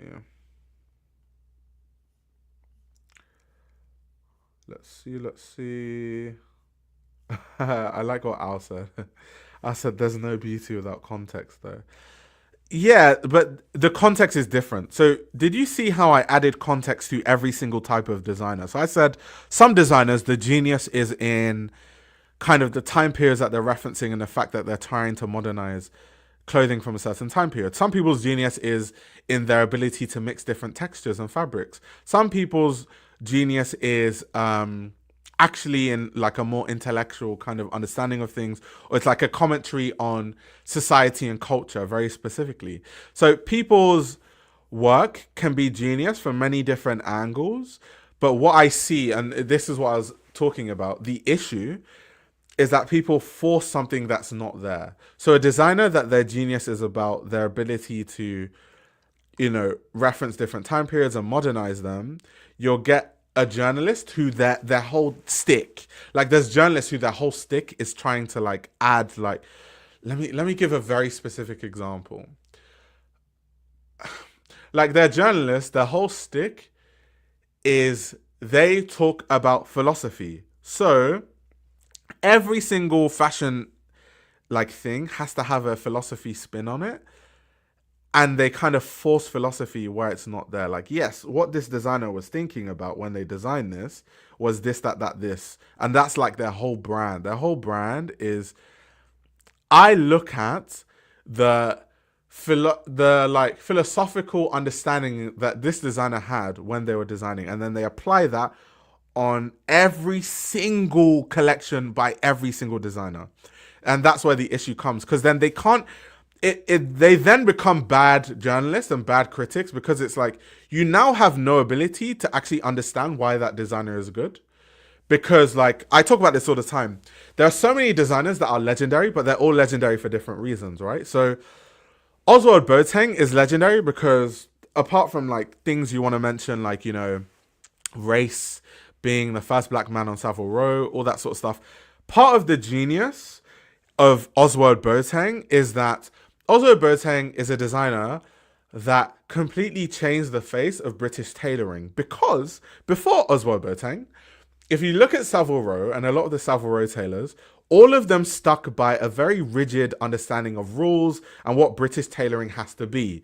the wide lapels, the shoulders had to be a certain way. The shoulders had to have, a certain shape, whether there was padding or no padding. The trousers had to be wide in a certain way. There's just so many rules. And when Oswald Boateng came in, he was like, well, I can reference British tailoring and add an element and change different elements to it, right? I can add a slimmer lapel. I can make suits not the, traditional colors like navy, gray, or like the typical twee colors like brown and stuff like that. I can actually make a purple suit and it can still be British tailoring. And because Oswald Boateng did that, if you look at Savile Row now, in 2025, there is a vast range of aesthetics of tailoring on Savile Row because of people like Oswald Boateng, right? That is why he's a legend. That is a very different thing to why, I don't know, Rei Kawakubo is a legend. Because Rei Kawakubo changed our understanding of, how garments can be constructed and that garments can be made very deliberately. Like you can actually make garments that aren't supposed to be worn at all. And you can make garments where the seams are actually, not finished because there's like an emotional idea that she's trying to portray through the clothing. Like that's completely different. So see what I mean? Like Oswald Boateng and Rei Kawakubo can both be fashion legends and make completely different clothing, be trying to achieve completely different things. And as a journalist, when your whole stick is everyone has to have a philosophical angle on every collection that they make, you're not able to appreciate designers bringing different perspectives to fashion, if that makes sense. And that's the big issue that I have. And that's kind of what I was alluding to. But yes, you can see there's definitely like a validity to everything that designers do. The validity is just in different realms, if that makes sense. So that's where it is. Al says, right. I commented that before you got your commentary, and I think people reaching like that so adds value is what they see in it. I don't know. I don't know. I think people know kind of what I'm talking about when I'm like people actually force it. Um, let's see what the next hot take is. Designers regress, and I believe that is because they enter the field with a lot to say through their clothes. Once they've said everything they've had to say, it just becomes about turning over profit, and the clothes are meaningless. And then the hot take is that Demna should retire. Oof. Okay, that's like a hot take, finally. So I don't think Demna should retire. I think Demna is an exceptionally good designer. I just think that Demna is in denial about certain things, but I don't think that takes away from Demna's skill as a designer. I'm actually a big fan of Demna. I've absolutely loved a lot of things he's done at Balenciaga, at Vetements. I think he's also a very intelligent designer. I think he's had some really intelligent commentaries because obviously his whole stick is about social commentary and things like that and using clothing to kind of, comment on society from different angles, whether that's his own personal experience as a refugee, as someone that, went through war and all those kind of things. But I just think he's in denial. I think that this whole, I don't design gimmicks. I think he's in denial about that completely. There are many other aspects of things that he does. I think he's in complete denial, but Demna should retire is crazy. I think we need designers like Demna still designing in fashion. I think Demna's great. So yeah, that hot take is insane. That hot take that Demna should retire is actually insane. That's wild. But yeah, to the second take about designers regress.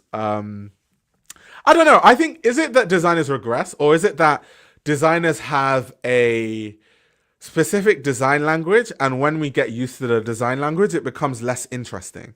I think a lot of times that's kind of what it is, rather than them regressing. But I can definitely agree that to a certain regard, a lot of it then becomes about making money and no longer about, pushing things forward. It's just about turning a profit. But I do think that things can be true at once.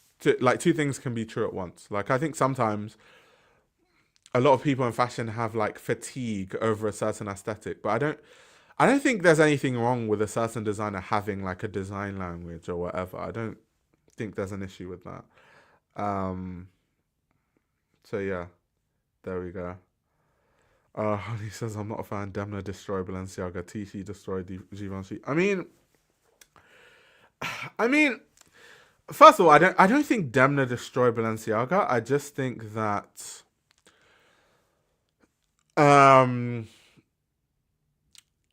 I just think that there's certain aspects of Demna's Balenciaga that I just fundamentally don't agree with, especially based on what he says. So like, there's a Demna at Balenciaga. Sometimes he makes merch and he acts like what he's doing is like a very deep social commentary on things. When it's like, yes, you do. You're a very intelligent designer, and you do that sometimes, but sometimes also it is just merch. If you design a collaboration of t-shirts with Erewhon, it's a merch gimmick. Like, you can't tell me that it's not merch, and you cannot tell me that it's not a gimmick. I don't care what world you're living in.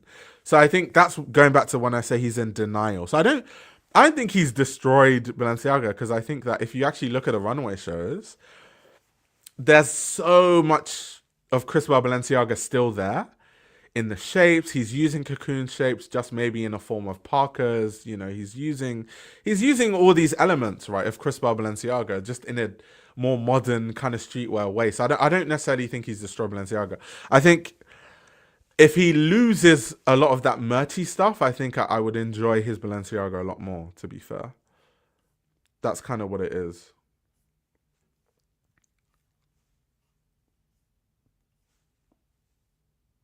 Someone said justice for Ricardo Tisci.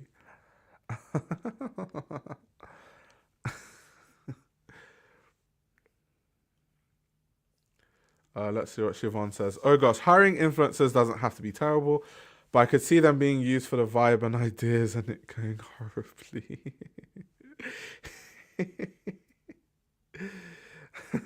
Another thing about Demna, I will say though, is that he also does copy Margiela a lot. Now, I will give him grace that he worked at Margiela. So, is he copying Margiela, or is he referencing himself in a sense of when he worked at Margiela, was he working on a lot of things that now that, he's a designer, even at Vetements or, at Balenciaga, is it just that he's taking ideas that he learnt working there and, putting them into his own brand? Because so many Balenciaga things I look at and I'm like, yeah, that's Martin Margiela did that exact look head to toe. Like the whole, one piece lace pieces, Martin Margiela did that. The incognito sunglasses, Martin Margiela did that. Like, there's so much stuff that Margiela has done, and it looks like Demna copies it word for word. But sometimes I don't know how to feel about it, because I'm like, was it just that you worked at Margiela and that's kind of what you learned when you were there? Or is it that you genuinely just keep copying this man? Like, what is it? Um, so yeah, sometimes I'm in two minds about that. But that's also like a point of contention I have every time I like look at Demna's stuff. Um, so yeah. But no, overall I'm a massive fan of Demna, like a huge fan of his work.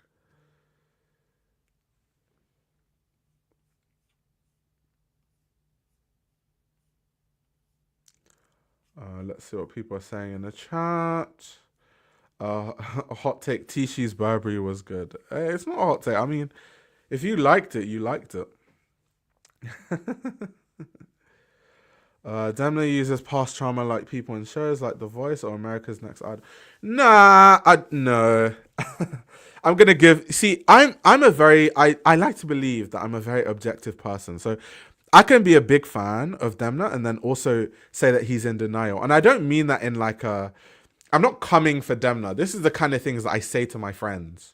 Like, if my friends are in denial, I tell them they're in denial. The same way my friends tell me I'm in denial. And sometimes I am in denial. And that's why I need my friends to tell me and not feel like, they're not in a position to like tell things to me straight, because how do you grow as a human being, right? But let's not act like Demna was an actual refugee. Like Demna actually experienced war. So I don't think we can say that Demna is like using trauma, or like, monetizing trauma in this like sort of dystopian weird way, because if anything, designers sometimes reference their own personal experiences, and that's kind of what Demna is doing. I don't think there's any issue with Demna referencing his experiences, because that's what he experienced, like war.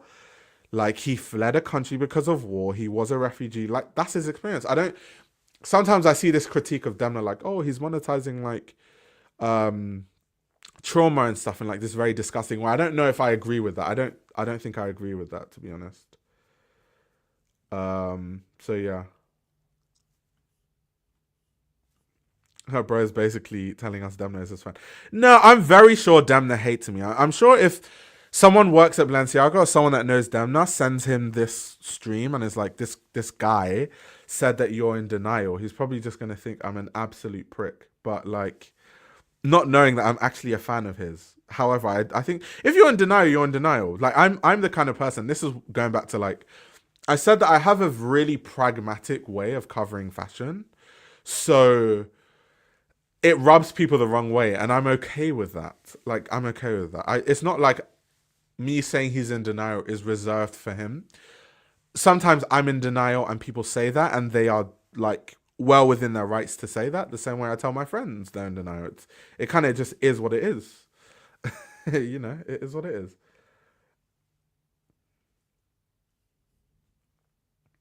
Um, yeah, this is also true. Turning trauma into art is literally therapy for the artist. Exactly.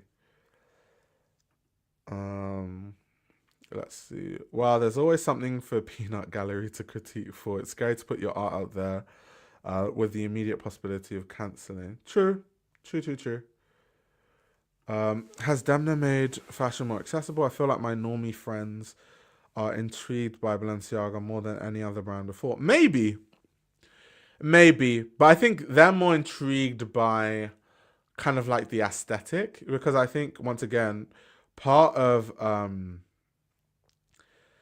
part of the genius of Demna is able to take really interesting social concepts and turn them into very desirable products, right?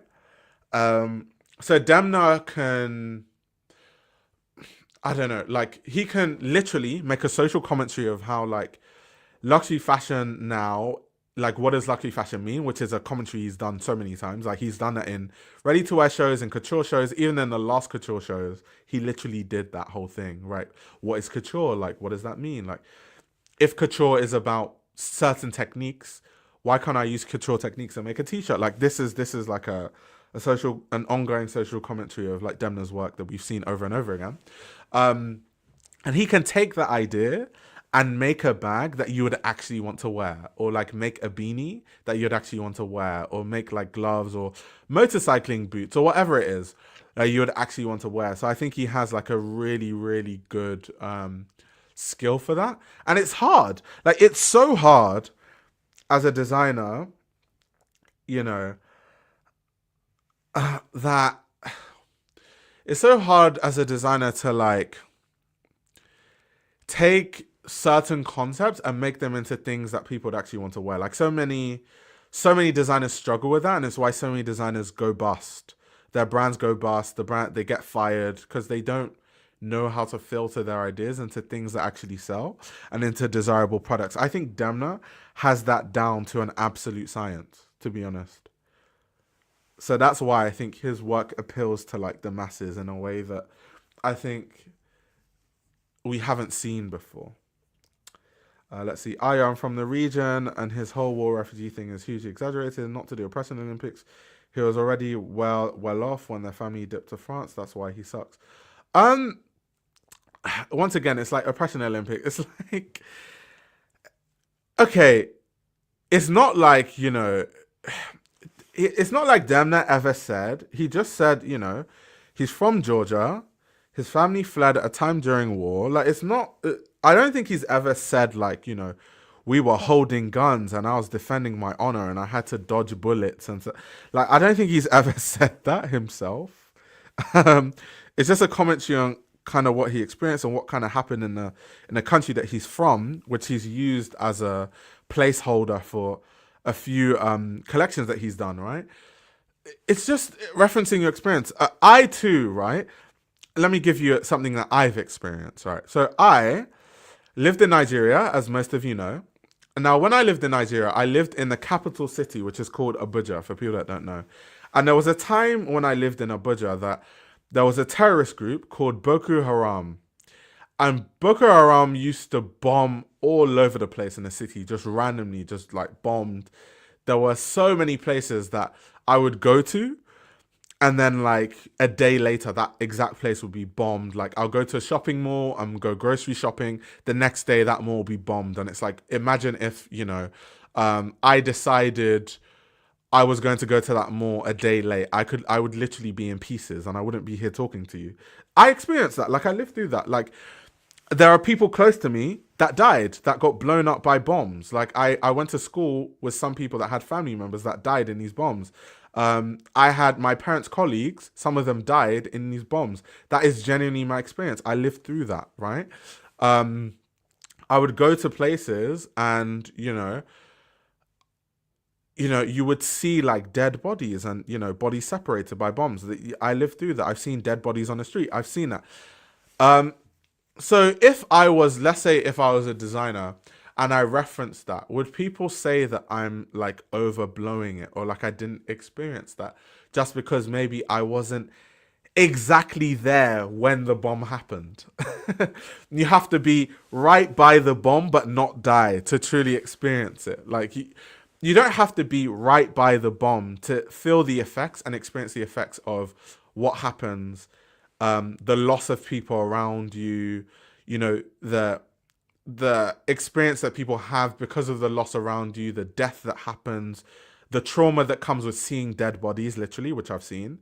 That there's trauma that comes with all of that stuff, right? So just because I wasn't right beside the bomb when it happened, doesn't mean I didn't experience it or I didn't experience the effects of the terrorist group that, was blowing up those bombs. So I think, I don't know. I think it's Demner's within his rights to comment on those things, to be honest. I definitely think he is. Like, can I only experience it if I have like one limb left? Like, is that when I'm allowed to like comment on those things? I don't know.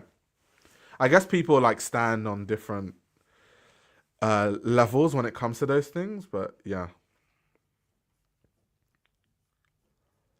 If you're not an amputee, you have no right to use the bomb card.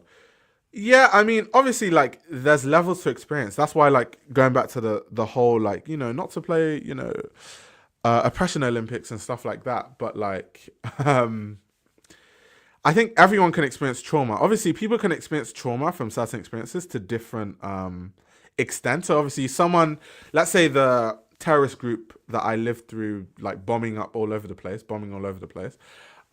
So there were some people that were obviously way more affected by that because, okay, I'll give you an example of like how people could be more affected by that, right? This is me being super objective. So a lot of places that were bombed, that were targeted by this terrorist group were places that were crowded areas, right?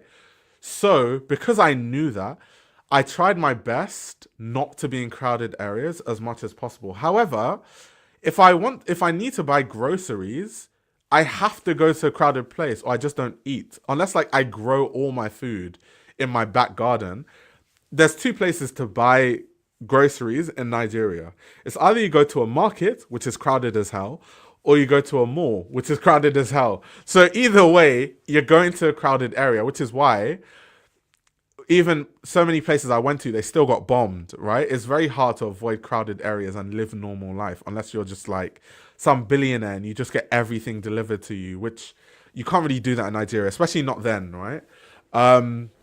However, I had a privilege in the sense that a lot of people, their work dictated that they had to be in certain places. So I could avoid certain crowded areas. Yes, if I needed to eat, I had to go to a crowded area to buy groceries. But there's people that, well, they don't have enough money for a car, so they have to take public transport. So when they take public transport, that's another crowded area. When they have to eat food, they have to go to the market. That's another crowded area. So there are more crowded areas that they have to go to. So their chances of dying in a bomb is higher. So that's why if you were to look at the classes of people that died in these bombs, there's disproportionately going to be, people from lower income backgrounds that were way more affected directly. Like these are people that, you know, are people that you see who are amputees on a wheelchair and stuff like that. So they obviously have way worse trauma from it than me. But going back to the whole conversation, I'm bringing all of that up to say that, does that mean I can't speak about it though? Like I can definitely see how people could be more affected than it, be more affected by it than me, but then also be able to still say there's trauma that came from what I experienced during that time. So I don't know. Depends how you see it. But damn, who would have known that I would be defending Demna this much? That's crazy. That's crazy. That's crazy. But I think it's a different kind of trauma though, because I think that like my friends that grew up in the UK all their life, there's so many things they haven't seen because you just don't see stuff like that. Like there was a time when the IRA was like bombing parts of London. So some people might have experienced that, but for the most part, when a bombing happens in the UK, the police get involved, the fire brigade comes, um, and the whole place gets sectioned off, and then no one is allowed to like be there. In Nigeria, it's a bit of a lawless country, so a bomb happens. Um, the police is kind of useless. We don't really have a fire department that works. You don't like nothing works. So like everyone's like, oh my God, my family member was in that area at that point in time. Let me go there to make sure my family member is okay. So you literally go into like damn near warfare where a bomb just happened, where there's so many dead people around and there's separated limbs, and you're literally looking for your family member and hoping that, they're alive and they're there. So that level of trauma is like insane. Like it's different. It's different. It's different. It's like a different level of like insanity.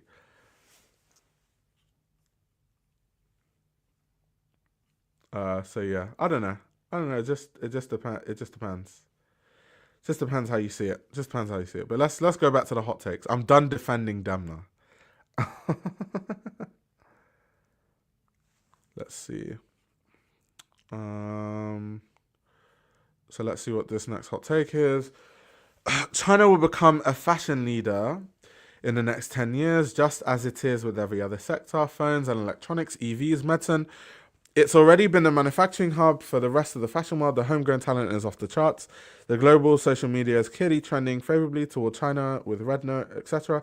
And while it will be a slower process, I think luxury consumers for whom brand name and price are more important than quality or innovation will also start to associate luxury with China more and more as Europe and the US basically disintegrate before our eyes. Oh yeah. That's not a hot take though. I think that's normal. I think that's I think it's only because when I see when I see what brands are doing the most innovative things in fashion, they're coming from Africa. Like I mentioned Tebe Magugu. I'm such a big fan of Tebe Magugu. Lagos-based program from Nigeria, like insane stuff, like research into indigo dyes, like cultural practices in West Africa. It's insane. Um, like Japanese designers, like brands like Anne Rillage. Um, so yeah, I think the most interesting stuff is actually happening in Asia and Africa and places like that. I think a lot of the brands in especially France are so boring, especially the top luxury brands. So uninteresting. They're not really pushing things forward. There's not much development. So I think in terms of, China becoming a fashion leader, I think it's only right. I think once China gets over the stigma of made in China equals bad, which if you guys watch this live stream, you would know that's not true. Like there are high quality garments that are made in China, there are mid tier quality garments made in China, and also low quality garments made in China. So you can find garments in China better made than garments made in Italy. Like I don't know why people don't understand that, but that's just it is what it is. That's just fact. So yeah, I can see a world in which China is a global fashion leader, like not just in terms of manufacturing, which they are now, but also in terms of like brands, like luxury brands, innovation. I don't really think that's a hot take. I can see fashion going in that direction. To be honest,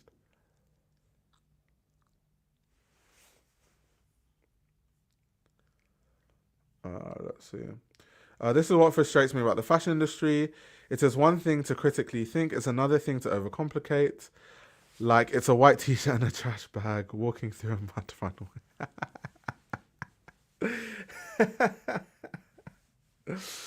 Oh my gosh. Someone says people China being a fashion leader will never happen. People are too racist.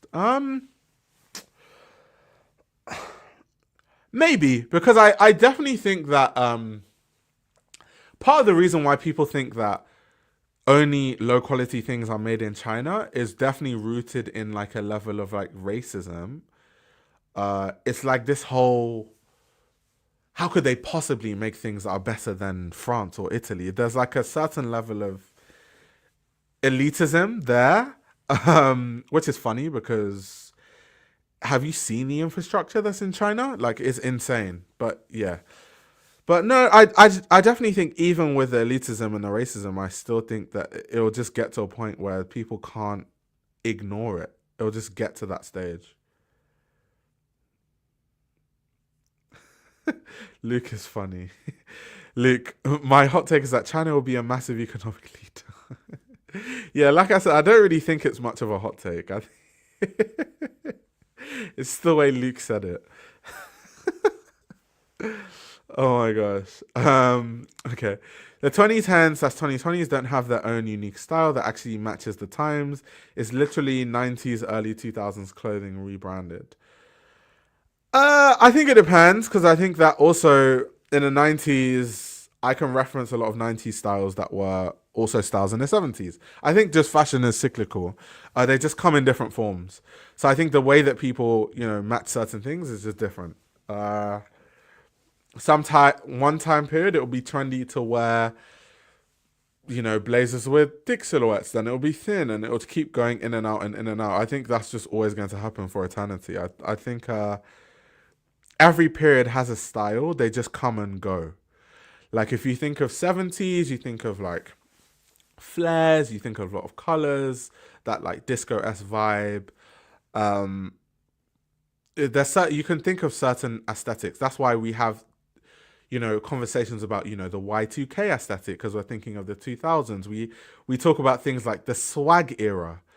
The swag era was literally a very specific style in the 2010s. Like swag era was what 2009 to 2012, where people were very distinctively wearing skinny jeans and studded belts and snapbacks and shutter shades and colorful jeans and you know.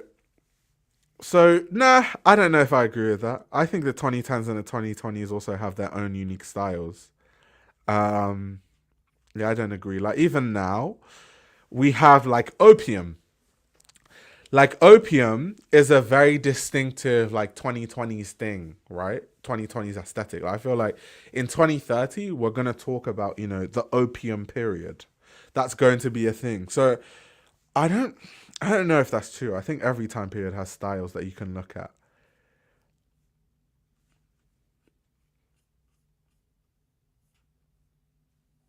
Siobhan says China owns the production, which means they own the pattern work. Really, almost every US pattern maker job is China now, and it's been that way for a long time. Yeah, exactly. Which is why I feel like China is just going to run everything to the point where you can't actually argue about China being, um, like high quality because it'll just be like, bro, all the expertise is there at a certain point. Like even people that want to disagree will not be able to disagree.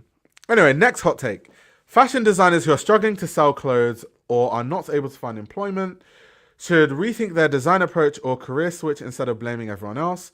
There's nothing wrong with making designs however you want them, but don't assume business are entitled to employ you or that people should purchase your stuff no matter how much effort you put in. Oh, yeah. Once again, not a hot take. I just think that a lot of designers are sensitive, and I think it's okay that they're sensitive. I actually think I support the fact that they're sensitive, and I support how sensitive they are about their work. If I was a designer, I would be just as sensitive. So I understand. But I think when you're a designer, you put, well, at least good designers, not every designer, not designers that barely put much work into their designs, but designers that I love, designers that I'm a fan of, designers whose work I see and I'm like, that's really interesting, is they put their heart and soul into their clothes.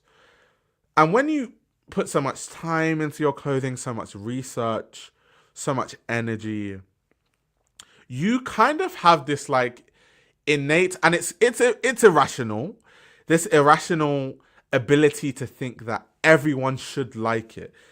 Why don't you like it? Can't you see the research? Can't you see that I reference this silhouette and there's this shape and there's that and there's that? But bruh, no one really cares. And the quicker designers can understand that, like, yes, you can put your heart and soul into things, but when it comes to business, you have to take your emotion out of business, because very quickly business will eat you up if you're too emotional about it. So you need to understand, okay, what does the market want? What sells? What is my design language? How can I merge those in a very authentic way? And many designers can do that. Recurrence is doing that. Rei Kawakubo has created a framework where she can do that. Yoji Yamamoto is doing that. Issei Miyake, when he was alive, was doing that. So loads of designers do that. There's so many designers that do that. So, as a designer, you just have to figure out, how can I create my own design language, design things that I want, research things that I'm interested in, but how can I also filter that in a way that works commercially? And that's up for you to create. Now, if you don't want to do that, that's fine, but just accept you won't make money. And if you don't make money, I don't think you should complain because you've deliberately tried not to be like, I'm not being commercial. Commercialism is bad. Okay, cool. But then your clothes won't sell. So then you shouldn't really complain about that. It's like, for example, I'll give you an example about me, right? So I, as a fashion journalist, content creator, whatever you want to call me, right? I cover things that I know is not a big topic. So subsequently, I don't get a lot of views, which means I don't make a lot of money on YouTube, right? So that's why I don't necessarily like, oh my God, YouTube is messed up. Like, I hate YouTube. I don't make a lot of money on YouTube. Blah, blah, blah, blah, blah, blah, blah, blah, blah. Because if I wanted to make a lot of money on YouTube, it's very as simple as changing my content strategy and then just covering every big news topic and, every major topic. And then I would make way more money and get way more ad revenue. But I've personally decided that there's a level of I want to keep topics about things that I'm actually interested in. And if that means that I make less money, I'm okay with that. But I'm not going to complain about it. So as a designer, same thing. You have to be okay if your whole stick is like, I'm not that commercial designer. Okay, but then you're not going to make a lot of money and you have to be okay with that. But complaining about that is then where I have an issue. Because you've like deliberately and knowingly done that. And if you just don't even want to be involved in that whole thing, then work for a brand. Then you don't have to think about all of that stuff. You just have someone that tells you what to design. You don't have to think. And you can enjoy, designing on a team, which works for a lot of people too. So I think it just depends on your personality and how you think about things. So yeah, just depends. And I've told you guys, like, there's certain things I will cover. Let me give you an example. Like, okay, so when I review runway shows, so runway reviews actually get the least amount of views on this channel statistically. I know because it's my channel. I look at the stats. So I know what I talk about that gets a lot of views and what I talk about that doesn't. The Oscars is going to be soon. When I cover it, I'm going to get good views from the Oscars. Uh, this stream, when I clip it into different clips, some clips may get good views, some clips may not. Fashion Week is on now. I'm going to review a lot of runway shows, knowing fully well they're not going to get a lot of views, because how many people truly are interested in some guy analyzing clothes when most people are like, bro, it's not that deep, bro. um, and I understand that, and I'm okay with that, but I still want to talk about it. So I'm knowingly reviewing runaway shows, knowing that actually runaway shows are the worst performing types of videos on my channel. And I do runaway reviews on this channel, knowing fully well that they get the least views. Like, knowing fully well. So it's, it's fine. I think a lot of people kind of know these things, to be fair. Let's see what the next hot take is. Let's see. Okay. People are way too quick to regurgitate information without having a semblance of an understanding of what they're reading slash hearing. It's killed so much productive potential fashion discourse. Yeah, that's definitely true. Also what I think is one of the biggest issues. I think that one of the biggest issues is that there's a difference between like having an opinion online and then being knowledgeable about that opinion.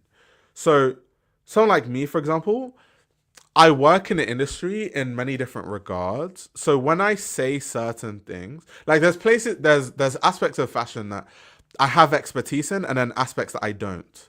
Am I the all-knowing person on every single construction technique of a garment? No.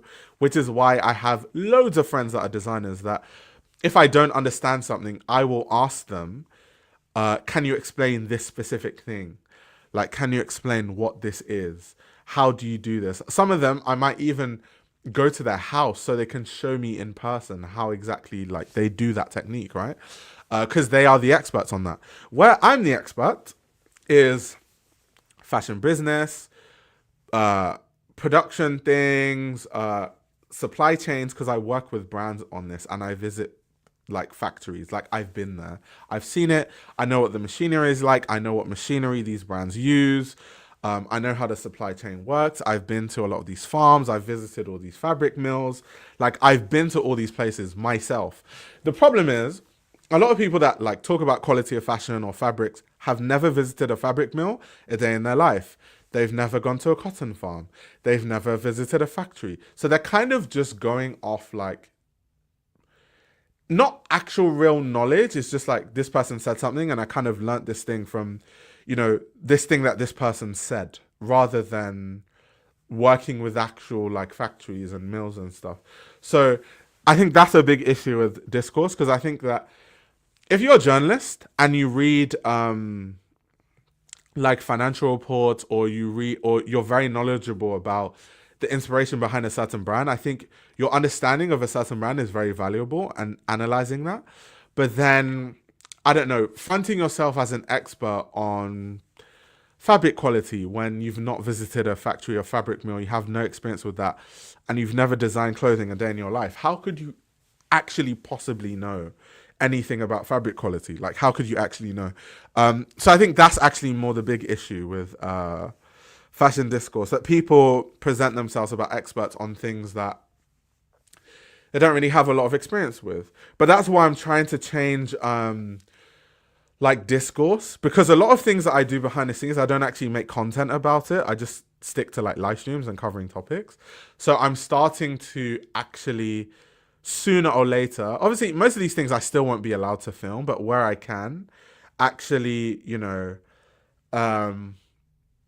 film these things and show you guys what these things look like and who these people are and stuff, where I can. But yeah. What differentiates a fashion enthusiast from a fashion consumer? I've had so many people say I'm into fashion when in reality they're buying tons of clothes. No, I think you can be an enthusiast and a consumer. So I think buying a lot of clothes means that you're into fashion. Reason being, I think if you buy a lot of clothes, you have invaluable experience on clothing. So earlier I was talking about my experience with Andre Le Maester quality. Now, the only reason why I can speak about, you know, how the quality has changed over the years is because I have garments from each time period to show for it. And during those time periods, I have friends that stock, Ars Millimista in their stores.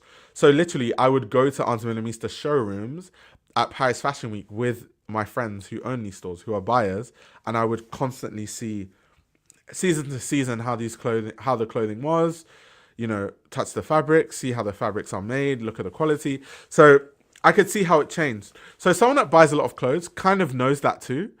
Like if you buy a lot of clothes because you have a lot of money or whatever, like a lot of like rich, I don't know, luxury consumers, they're actually very knowledgeable about certain things. Maybe not the history of fashion, maybe not how things are made, maybe not the business side, but in terms of, I bought this Chanel bag 5 years ago. I bought another one this week. This one is way worse. I think that makes their experience invaluable, to be honest. I think if you buy a lot of clothes, you can also be a fashion enthusiast. I think there's just different ways of being a fashion enthusiast. Sometimes you can be a fashion enthusiast by not buying anything, but being really obsessed on the idea behind a brand. And I think that still makes you just as valid of a fashion enthusiast. I think, yeah, a lot of people, so long as you show like a proper interest in fashion, I think you can be a fashion enthusiast. I think then there's a difference between like fashion expert and fashion enthusiast. Like, that's a whole different thing. I've seen people call themselves experts, and I'm like, okay, slow down. Like, a fashion expert would be if you're like, who is an expert on, textiles? That would be someone that works at a fabric mill or someone that owns a fabric mill, right? Who is an expert on, I don't know, the economics behind fashion business? That would be a business analyst that works directly with fashion brands, which I kind of do. Just saying. I don't know who is an expert with. That's kind of that's what an expert is. Like, an expert is someone that genuinely in real time is working closely and directly in that thing. So, am I an expert in fashion design techniques? No. Am I an expert in fashion business? To certain regards, yes, because I work with a lot of fashion brands on business strategy. Am I an expert in marketing? Yes, because I work with fashion brands directly on their marketing strategy. Do I know how garments are made? Yes, because I visited farms, factories, mills over and over again. I do it all the time. Like just 4 months ago, I visited a fabric mill. Like I've told you guys that are in the Patreon, sorry, not Patreon, Discord. Discord is free. Join if you want. Guys that are in the Discord know that I'm going to a factory soon. Like, I do this all the time. This is what I do constantly. So yeah, I just think sometimes we mix expert and enthusiast. We kind of use them interchangeably. I think they are two different things. But I think enthusiasts have a lot of value. I think a lot of them have knowledge on things and an understanding of things that I think is very, very valuable. Even if you're just a consumer, I think sometimes there's there's discourse online that it's like, if you're a fashion consumer, you're not a real enthusiast because all you do is buy clothes. But I don't really agree with that. I think actually in the process of buying a lot of clothing, you actually become like a big enthusiast, and you also have a lot of knowledge on clothing just based on the fact that you buy a lot of clothes. There's like actually a lot of value to that. I'm a fashion enthusiast, but I'm too poor to buy new clothes, so I stick with the ones I have and restyle them or DIY or borrow. Yeah, and that's what I was saying. Like, you can be a fashion enthusiast in many different ways. Like, you don't have to buy clothing to be a fashion enthusiast. You can, you can do different things and be a fashion enthusiast. I have Yoji pieces I rarely wear, but keep because they're beautiful. That's amazing. Just admire them, like a piece in a museum. Someone says I'm a consumer. Exactly. Nothing wrong with being a consumer. I'm a consumer too. I don't buy a lot of clothes, but I'm definitely a consumer. I'm fine not being an expert. This is just entertainment for me. I wouldn't even say I'm an enthusiast. Yeah, I don't think anyone needs to be an expert.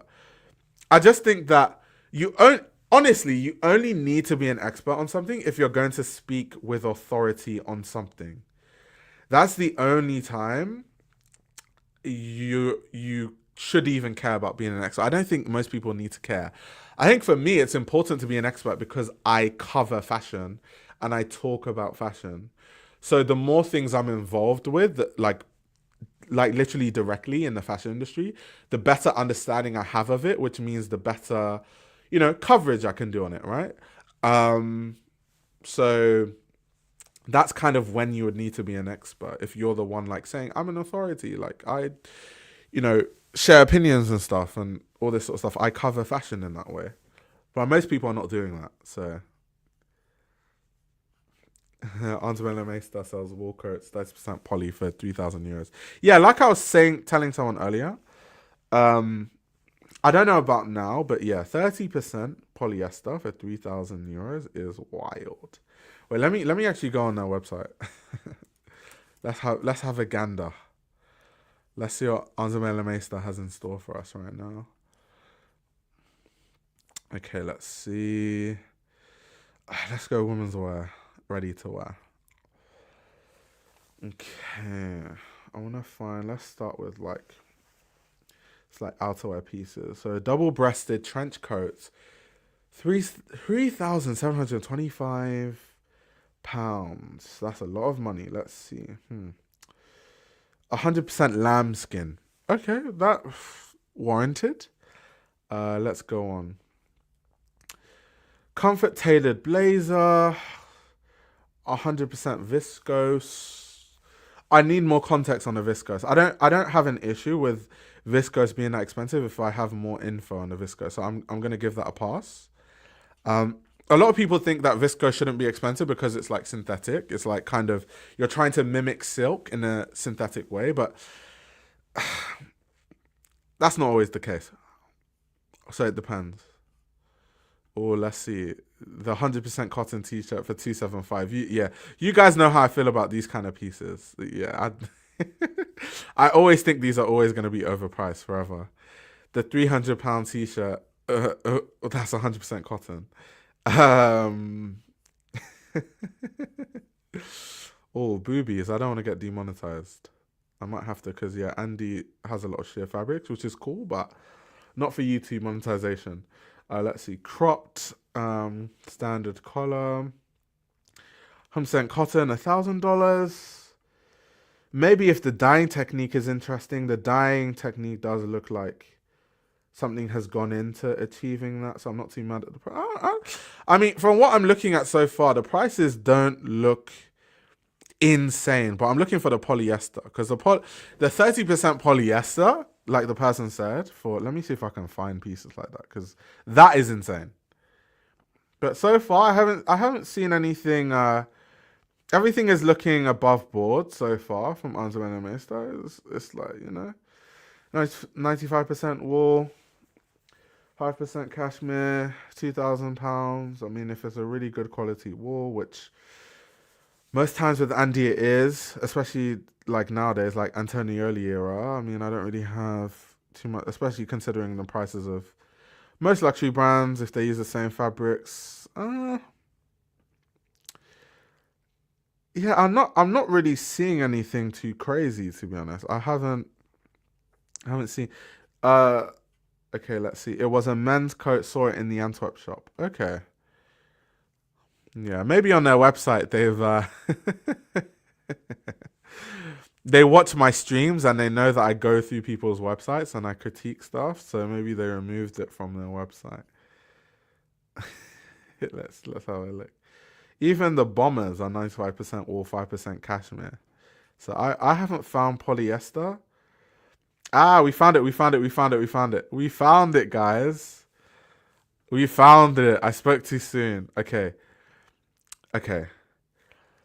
53% polyester, 47% silk blend. Now, 53% polyester is insane. However, let me give you a caveat.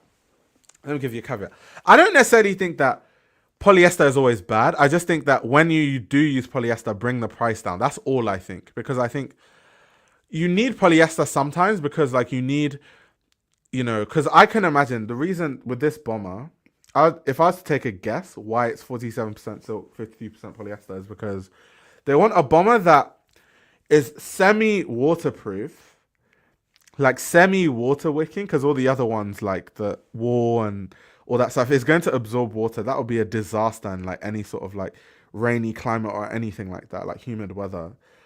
So they're like, okay, let's make one of the bombers, like a more technical fabric, but then let's add the silk to still make it like soft to touch and also nice to feel on the body.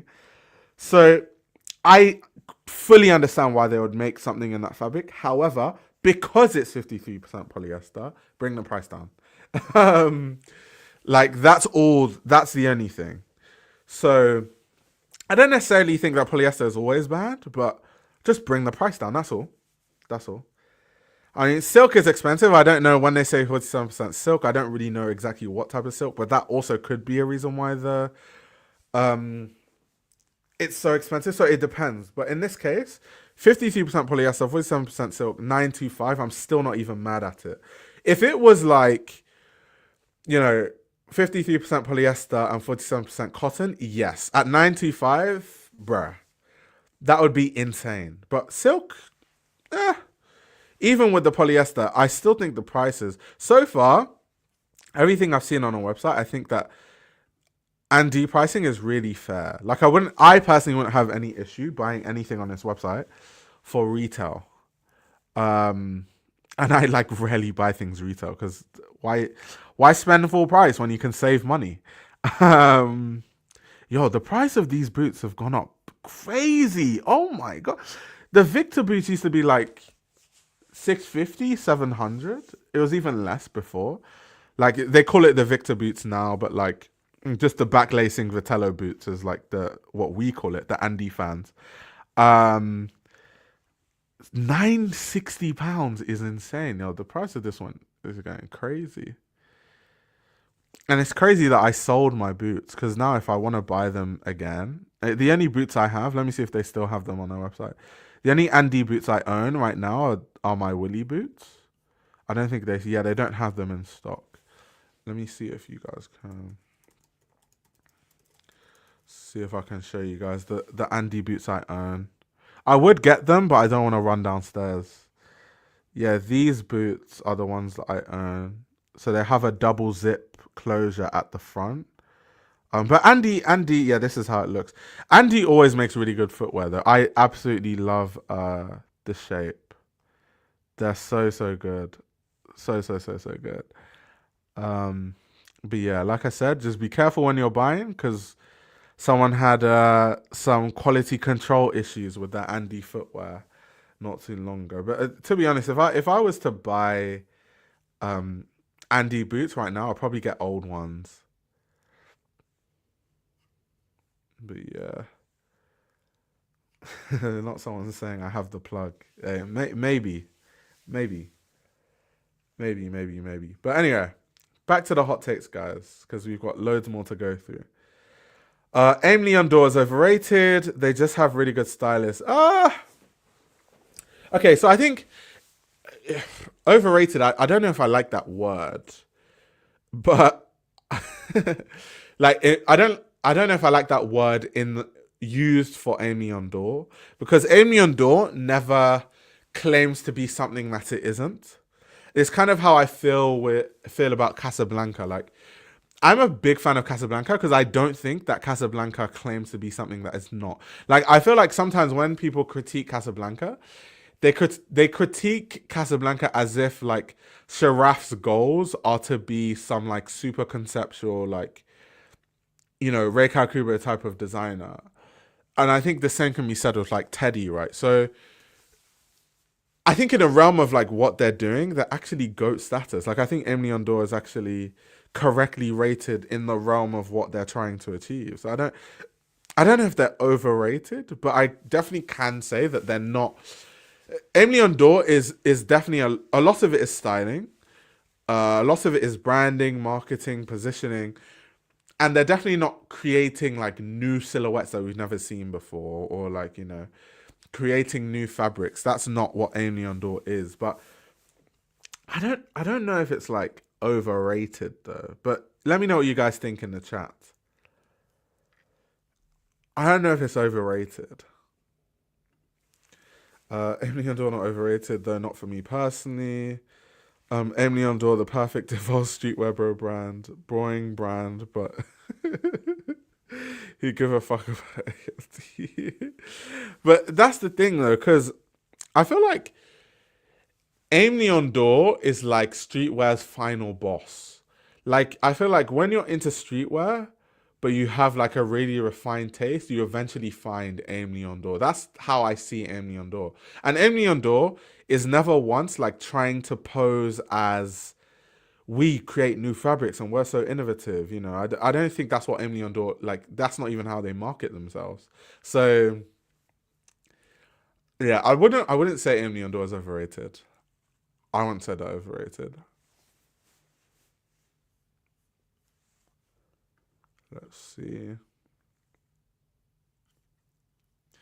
Ever since G-Dragon showed up on Mama 2024, bandanas are making a comeback. Let me see what people say. So, damn, somebody said nobody give a fuck about G-Dragon outside of Asia. That's definitely not true. I think there are so many people that are obsessed with G-Dragon, actually. However, I haven't really seen bandanas making a comeback personally. Maybe in Asia, and I haven't seen it, but I'm not seeing bandanas making a comeback. Okay, this hot take is Pharrell's Louis Vuitton is underrated. I don't agree. I definitely think that Pharrell's Louis Vuitton is overrated. Or okay, let me not say that, because I think a lot of people, we have this communal understanding that Pharrell's Louis Vuitton is not groundbreaking in any way, but I think he's really great at styling, and he makes garments that people will love. And I think he's amazing when it comes to bags. Like, I think he designs really good accessories. So I actually think Pharrell is not overrated or underrated. I think kind of how we see Pharrell is kind of how, you know, kind of somewhere in the middle. But yeah, I don't underrated. I don't know about all of that. Next hot take: 99% of people don't care about fashion shows and are not affected by said shows. Only fashion people care about fashion shows. Making political statements in a runaway show does nothing except circle jerk. Yes and no. Uh, yes, because okay, most people don't look at runway shows and don't care, and are not like involved in runway shows. So that's true. I definitely agree with that. And so making like, a political statement is kind of performative in a way, because like I do think, and I always think this, by the way, about fashion people. I always think this. In fashion, there are certain activists that do their activism within the realm of fashion. And I find it like counterproductive, because it's like you're literally singing to the choir. Like, the fashion industry is one of the most open-minded, welcoming, safe spaces out of almost every industry that exists. So if you're talking about, certain issues, like especially like political issues, it's very likely that the people that you should be screaming at are not like people in fashion. It's most likely going to be people outside of fashion. And when I say people in fashion, I don't mean like general people in fashion. Like, I don't mean like people that say that's gay, bro, because you wear flares. Those are not the people that go to the runway shows. So I'm going to be very honest with you, because when I go to fashion runway shows, it's, fashion editors and buyers and, photographers and influencers and like people that are actually involved, like people that actually go to the shows and all that stuff. That's the circle jerk of it. That's kind of like the bubble. And then I see people do activism within that bubble. And I don't think it hits the same, because I think if you want it to be effective, your activism should be actually outside of the bubble. Like, for example, if someone is like, men need to, and this is like the kind of activism that I see in fashion, right? I see activism, I guess, in fashion where people are like, men need to be themselves more and just wear what they want to wear. And all of us just looking at each other like, that's a straight man wearing a skirt. That's a straight man wearing a handbag. That like you're preaching to the choir. Like your activism needs to be outside of here, not in this room. Um, but yeah, I definitely agree with what they're saying in terms of like some political statements made on a runway show does nothing apart from circle jerk. But that's not always true because some brands are so mainstream that everyone actually does see it. And then therefore, if you make a political statement in a runway show, everyone will see it. For example, Demna's runway show was super mainstream, obviously for controversial reasons, but everyone was talking about it. So if your brand is that big enough, you can build if you make a very controversial political statement or you do like political activism on like a Gucci runway show or a Balenciaga runway show or like a Louis Vuitton runway show, yes, everyone's going to see it. And the YouTube channels that talk about politics that have never talked about fashion a day in their lives are going to cover it, and that's kind of what's going to happen. So I don't know if I fully agree, but I agree. I agree that sometimes, yes, a lot of the political statements in fashion, it's like, bro, you're preaching to the choir, but not all the time. There are definitely political statements in runway shows that you can make that are actually genuine political statements that everyone will see, for sure. People are arguing with me about fashion being a safe space. So, in the world, I don't think anywhere in life is a complete and utter 100% safe space. I'm just talking about compared to other industries, right? Um, the people I meet in fashion are way more open minded than people I meet like outside it, like in from that work in different industries, right? So that's what I mean. Like on average, of course, there's still toxic people. Fashion has all the allegations in the world. I mean, photographers abusing models, sometimes underage models, and they make like models do sexual favors for certain campaigns. Designers, like people that work in the business side of fashion, make designers do sexual favors to get certain positions.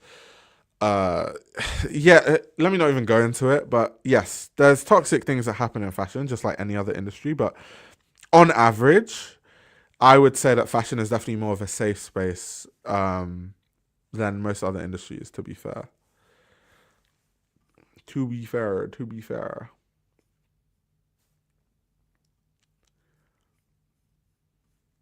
Yeah, this is true. Like people throwing paint at the Mona Lisa to protest climate change. Guarantee that curators care just as much. Luke said, "Did someone say sexual favors? I can get places doing that." I mean, if you're a consenting adult, even though I still think that you can never really consent when someone in a huge position of power, I just think that the power dynamics means that even if you think you consent, do you really? But if that's what you want with your life, then who am I to say no? You're an adult. Make your own decision. Anyway, next fashion hot take. Most designer stores in Asia are merch stores rather than selling actual runway pieces. They end up selling logo slapped goods. I'm talking ready to wear that. Yeah, I'm just gonna skip that because that's not a hot take. I think all of us kind of understand that. Let's see. Next is couture should be the standard, not ready to wear. It used to be. So it's not like we can't do it again. It is a business model that was actually the standard at one time. So people who say it's not a viable business model are just spouting excuses so they can get away with cheaping out their garments and manipulating their customers. Ready to wear is wasteful, doesn't fit most, if not all people, destroys the planet, and creates immoral and unethical billionaires who capitalize on the fact that most people don't understand what couture actually is. This is why we should also have legal standards for fashion. It should be clearly defined as to what category is what each category is, and it should be illegal to use terminology in advertising that isn't consistent with what you're selling. There are too many mass market brands that use the term couture in their branding. An example, yeah, I think a lot of people don't actually know what couture means, which is funny, but anyway, continue. An example, even though they don't exist anymore, is juicy couture. I mean, couture just means, it has to be like made specifically for someone. But yeah, I feel like nowadays couture doesn't really have much meaning. Their garments were far from couture. It is meant to manipulate the customer and creates confusion in the market. People should only know the difference between mass market, bridge, and diffusion lines, but there should also be subcategories of couture, like demi couture, couture, and haute couture. So, I agree. I 100% agree. However, I think we're too far gone.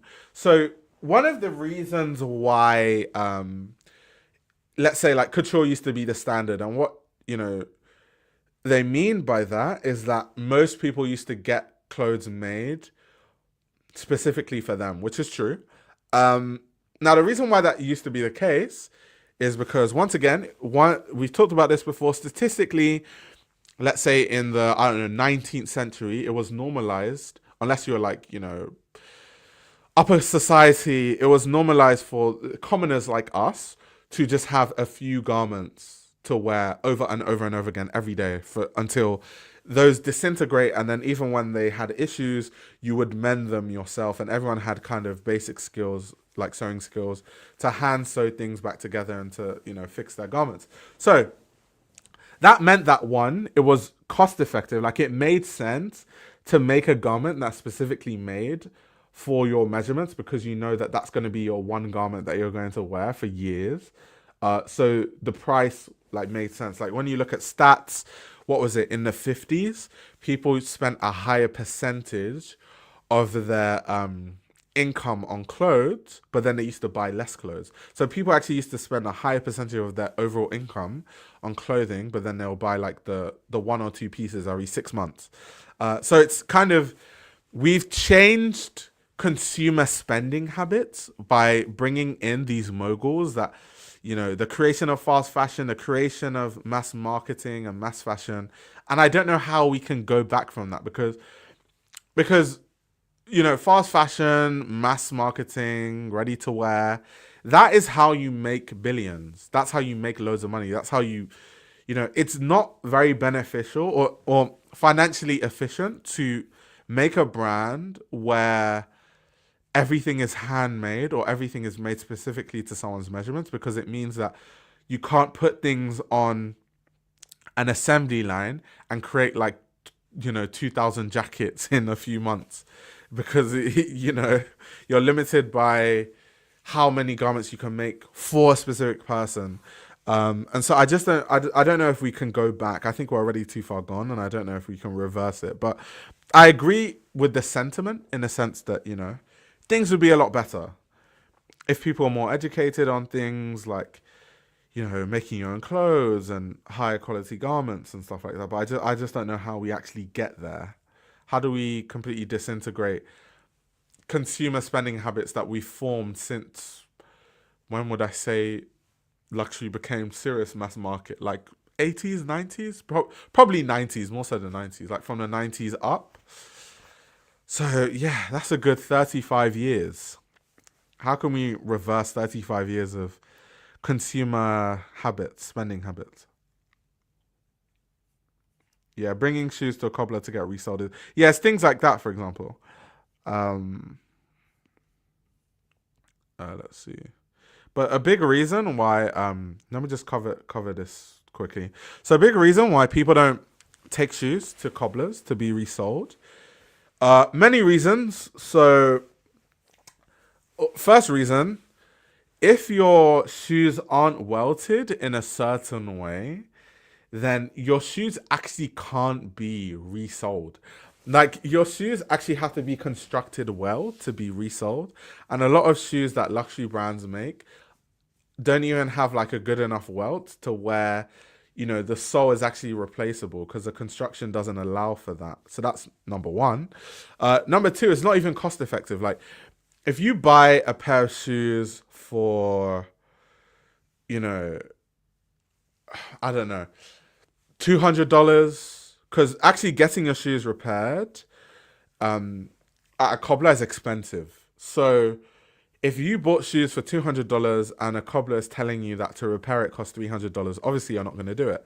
But that's an issue because let's say back in the 70s, people used to spend more money but buy less. So in the 70s, people would buy, maybe save up for months and buy the equivalent of like that $1,000, pair of Chelsea boots that would last them 20 years if they took care of it with a very good construction, which means that it's actually cost effective to keep getting it resold because one, the quality of the upper can actually withstand all these years. So even though you're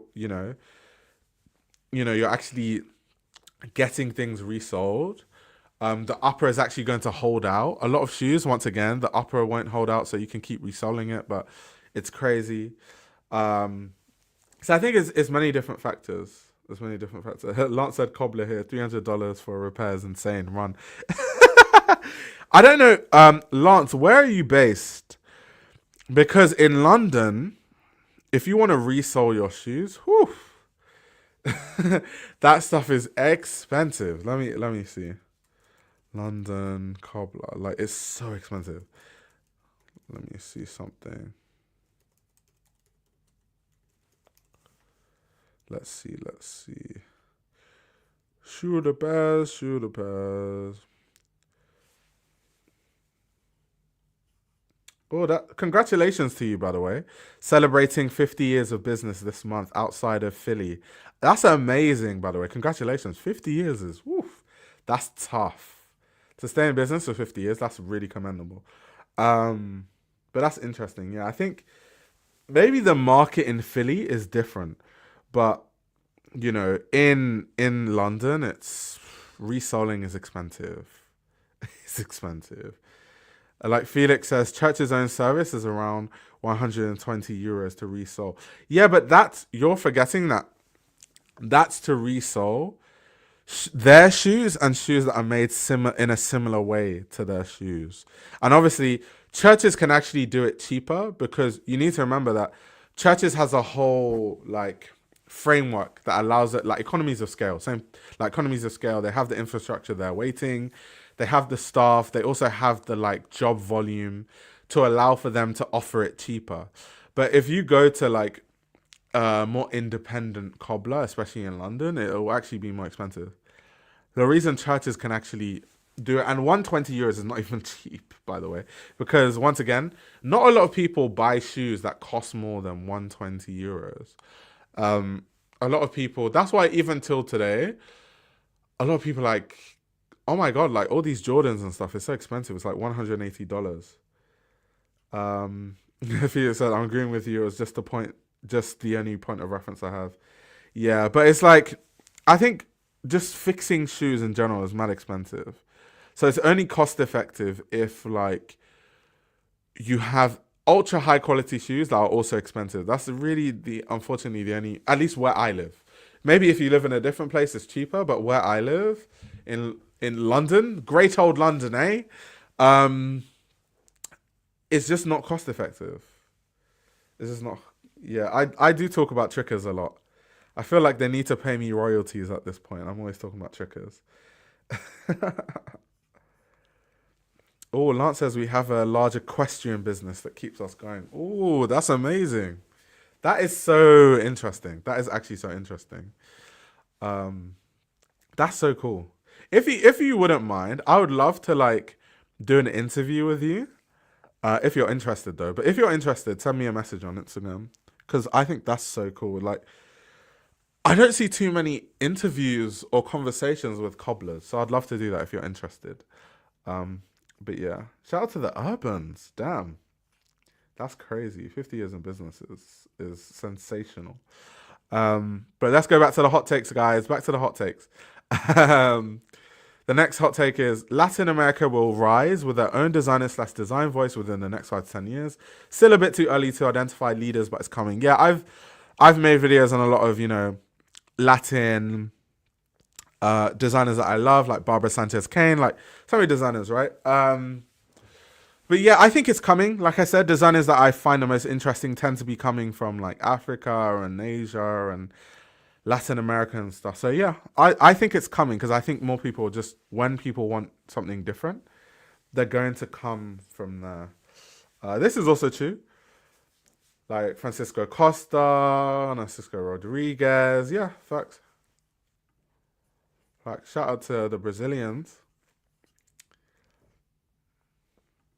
Lance says absolutely anytime you're in town, pull up. Yeah, I would love to. I would love to. Um, Let me just write that down 1 second. Yeah, I'll look into that after the stream. Everyone is saying, yeah, we need an interview. I found a Jamaican cobbler here in South Beach. I can't wait to meet him. He's 80 plus. Hope he can do sample shoes and flip flops for my brand. Oh, that's amazing. Good luck with the project, by the way. Good luck with the project. Um, but yeah, I think, like I said, I think they're coming. I think when I think of, yeah, what designers are doing interesting things, it tends to be from different regions to the typical fashion regions, right? Okay, next hot take. Some subcultures, such as Gyari, need to be recognized worldwide. The bigger brands should experiment more with them. I mean, so once again, you need to understand that, like, and I've talked about this before when it comes to designers and my frustration of designers having the same inspiration points. Unfortunately, I think it comes down to the way fashion is taught, like fashion education. The fact that people believe to be an intellectual designer about fashion, you have to talk about brutalism and postmodernism and what are those like very cliche, like typical, like everyone's heard of it, or like subcultures, like, you know, you have to talk about punk and you have to talk about the new romantics and those kind of like so obvious over referenced subcultures. I think this is the way people are taught. I think people don't learn anything outside of like what they're taught or like what's in close proximity to them, unfortunately. And so that means that, you know, a lot of people don't reference anything remotely interesting outside of those like few things that people like to rehash over and over again. So I totally agree. I don't think it's a hot take. I totally agree. I think, yeah, people should experiment more with different subcultures that need to be recognized worldwide. I just think that, unfortunately, a lot of these people that design these collections are not looking at very interesting things. And I think part of it is how they are taught.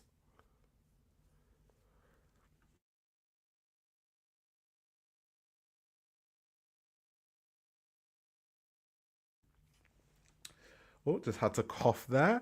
Turkey is full of skilled cobblers. It's so funny. If people wanted to, they could get quality clothing for cheap. But I think research is too hard for people. Yeah, but then also you need to remember that you have to actually be able to travel to Turkey. Like, it's easy for someone like me because a flight to Turkey is cheap as. Accommodation in Istanbul would be cheap as, especially with the exchange rate. So I could quite easily, like, Turkey for a day, £100, leave my stuff with a cobbler, come back in 1 week, £100. But it's like, you know, and I could like leave. Obviously, I'll make it worth my while, so I'd take like loads of stuff with me to get fixed all at once. But most people don't have access to that. You have to have access to that. But Turkey is because I remember when I was in Turkey, filming my documentary, and obviously, like, not everything that you film, or not all the, you know, conversations you have with people make it to a documentary or are even intended for the documentary. But Turkey has so much expertise in so many things. Like, I knew they did, but going there, it was like, oh, I'm actually seeing it in person. Leather tanning, like leather, so much expertise. Turkey has a lot of expertise with denim. There were so many like really high quality denim mills there. Jewelry. Turkey has a lot of it. There were so many families I met when I was in Turkey, of just like families that have been making like custom jewelry for like generations, like three, four, five generations. And the reason why is because some of them even more generations, because it's to do with my understanding. At least this is what Turkish people told me, is that the Ottoman Empire obviously because like Ottoman Empire, Turkey, there was a lot of expertise that was built during the Ottoman Empire, and these techniques have been passed down from generation to generation, and it's just stayed in Turkey. So that's why you have like a family that has crazy levels of craftsmanship when it comes to like custom jewelry and stuff like that, because they've just kept passing down those techniques from generation to generation, and it's so interesting because yeah, like there are a few people that I met that were like that when I was in Turkey. Um, so yeah, it's crazy. It's crazy, crazy. History is crazy. He says the new romantics were eating. Yeah, people are saying we're talking about the Ottoman Empire. Yeah, but it's important because history matters. Things happened in the past that that influence today.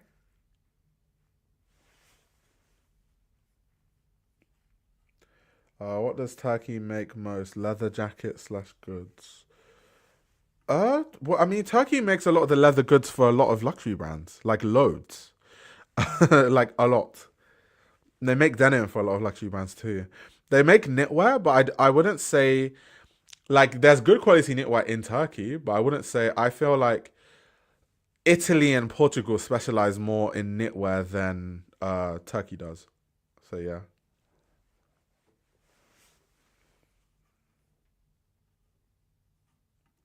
Turkey's no joke. I could get Fugazi Casablanca shorts at the Grand Bazaar. That's higher quality than the real. So do you know what's funny?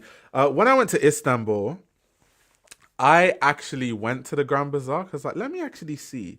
First of all, I underestimated how much of a maze the Grand Bazaar is. I thought the Grand Bazaar was just gonna be like a few streets and stuff. It's a maze. You can quite easily get lost in there. Um, but anyway, I was like going through like looking at the stuff because everyone says like yeah, like there's some really high quality fakes in Turkey.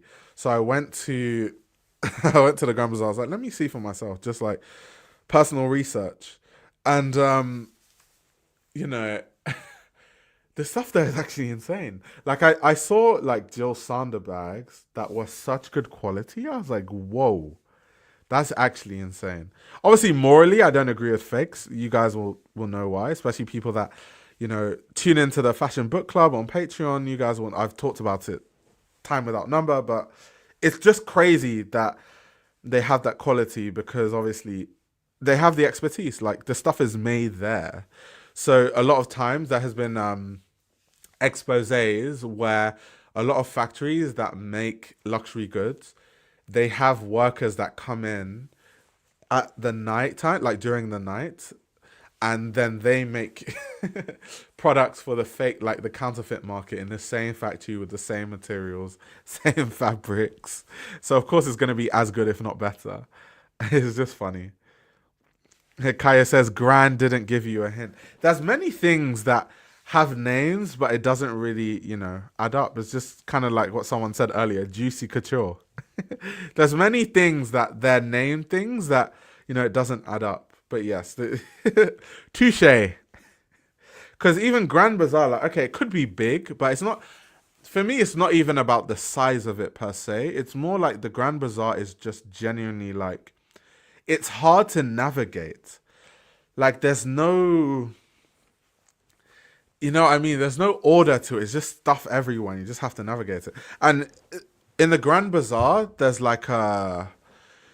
a hilly part of it that's like the hill is so steep. People that are Turkish, I know a few people are Turkish in the chat. You guys will know the hill I'm talking about if you've been there. There's like a steep ass hill. I thought the Grand Bazaar is just like a tourist kind of. Well, it is a tourist place, like a tourist place. Kind of people go there to buy fake goods, whatever. And I go to Grand Bazaar, and it felt like I was on like a hike because I was panting going like the incline of that hill is insane. Like, let me see if I can actually Google it. The incline is actually wild. Let me see something.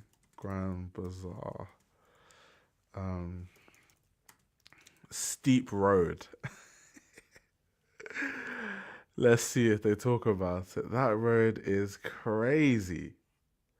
That road is so steep. I was like, am I doing touristy things? Or am I going for a hike? Like, what is going on here?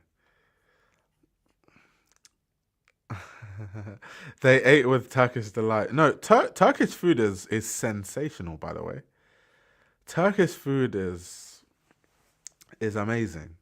Like Turkish, and obviously when I go to different countries, I try my best to immerse myself in the culture. So when I was in Turkey, I had like as many different traditional like Turkish foods because I was in Turkey for 10 days. So every day I was like having different things. Um, and they have so many things. They have like um this thing that kind of looks like a pizza, but it's not really, and it has like feta cheese in it. But it kind of looks like a pizza. It's like a feta cheese pizza in a way. Um, Amazing, so nice. Obviously, their desserts. Very few people do desserts better than Turkish people. Like baklava, Turkish delights, like different Turkish cakes. Yeah, it's tough. They're good. And I used to think that this is me being very what's the word? Unexposed until I went to Turkey. I used to think that baklava only came in like certain forms because in London I'd only ever seen obviously people like argue about baklava, but let's just call it Turkish. I living in London, I always thought that baklava had to be made with like kind of like like baklava is typically like that green color because they're the nuts or like there's chocolate baklava. When I went to Turkey, I went to this shop and there were no joke like 100 different types of baklava. I did not know that like baklava could come in that many different forms. Like I had no idea. Um, but anyway, let's stop talking about food, guys. Let's go back to the hot takes. Talk about fashion. One day I'm gonna go back to Turkey and indulge more in their amazing food. Okay, the future of fashion will no longer be in Europe. People want to wear clothes that reflect their culture slash religion, and European culture will no longer be aspirational as countries continue to develop and people are given options of clothes, bags, shoes that actually reflect their cultural identity. Yeah, I agree. I don't think that's a hot take. Let's move on. Some fashion trends, crop top, see-through, baggy style, just a way for manufacturers to save money. Um, Not all the time. I mean, baggy clothing technically uses more fabric. So in a way it's not you're not actually saving money. I don't know if I agree with that per se. I don't think brands solely make crop tops to save money. I don't think that's true. Let's see. Every fashion brand that is just a graphic designer using a tech pack needs to retire or call themselves a merchandising brand.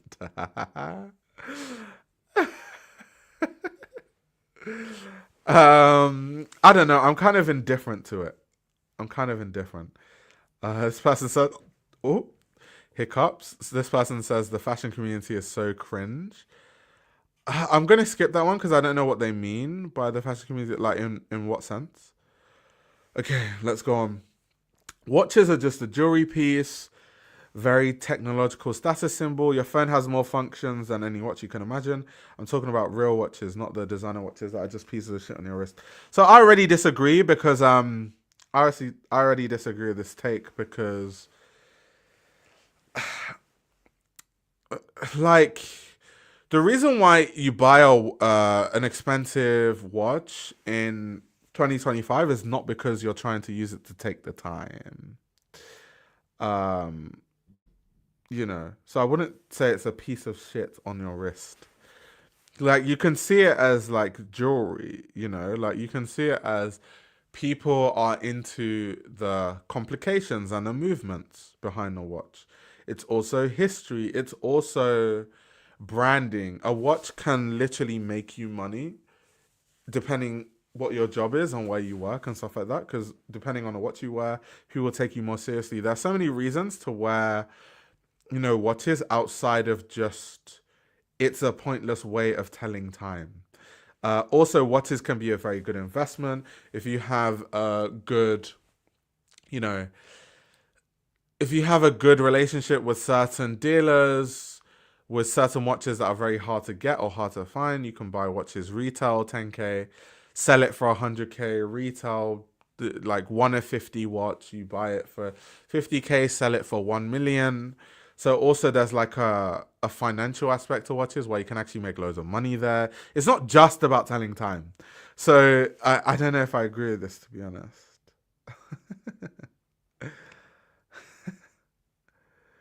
Yeah, I don't know if I agree with that at all. Because I think this take is on the assumption that you wear um watches just based on telling time. And this is also true, right? Like, yeah, quartz tells time more effectively than, you know, um a different, like an automatic Cartier. Like literally, like, even I think Cartier has like for example, if you buy a Cartier tank, you can buy like a tank must, which is a quartz, and then you can buy a tank Louis, which is automatic, right? And the quartz actually, it's funny because the tank Louis is more expensive than the tank must, but the tank must, which is quartz and cheaper, tells the time more accurately. So that tells you that the reason why people are paying more money has nothing to do with telling time. Like, very clearly, it reflects the price. It literally reflects the price. So yeah, I think I don't agree. Let's see what the reply is. Damn, this person is going in. Trash take. Horologists spend years refining movements. They are mechanical art first and timekeeping tools after. It's like saying, why wear well crafted, thought out garments if I can wear a plain white t shirt every day? I mean, they kind of cooked with that response, to be fair. You can wear a luxury watch underwater. That's true. I mean, you can't take your phone diving, maybe specific phones that are made for that, but try take your iPhone diving. See what happens. Let's see if you can tell the time on your iPhone, underwater, at sea. Not that most people go, dive at sea, but, just me being funny. Clothes are greater than watches. Yeah, I think most hobbies, it's nothing to do with like, it's the same thing with car. I think you can reflect that with everything, right? Same thing with cars. In the UK, the speed limit is quite low. The maximum you could potentially legally drive anywhere in the UK is between 70 to 80 miles an hour. Um, and so all these cars that drive can go to 220 miles an hour and are driven by people that will never the cars will never see a track a day in their life. The reason that they're buying it is not because they're not pieces of trash, because you can buy a Toyota and it can take you from A to B. Like, sometimes it's about people appreciate the engineering, sometimes it's like people appreciate the time period, sometimes people might appreciate a car that was the reason why consumer cars are like, there's certain like luxury cars where they that technology changed the way that mechanics thought about cars, and that informed every single car moving forward. So people like owning those cars because it's like it's a part of history. Like, I like that I'm driving this car that was like, at one point the bastion of technology when it comes to mechanics and stuff. There's so many reasons why people buy cars. Obviously, some people buy expensive cars just to flex, but that's not the reason why a lot of people buy those kind of cars. So it's the same thing. You can look at most hobbies that way.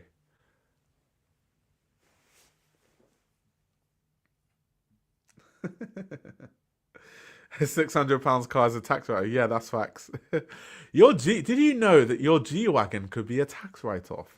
Did you know that your Land Rover Defender 130 could be a tax write? Did you know that your Rolls Royce Cullinan is technically a truck, so it's a tax write off and it's a business vehicle? That's funny. But anyway, let's continue. Let's go on. Let's go on.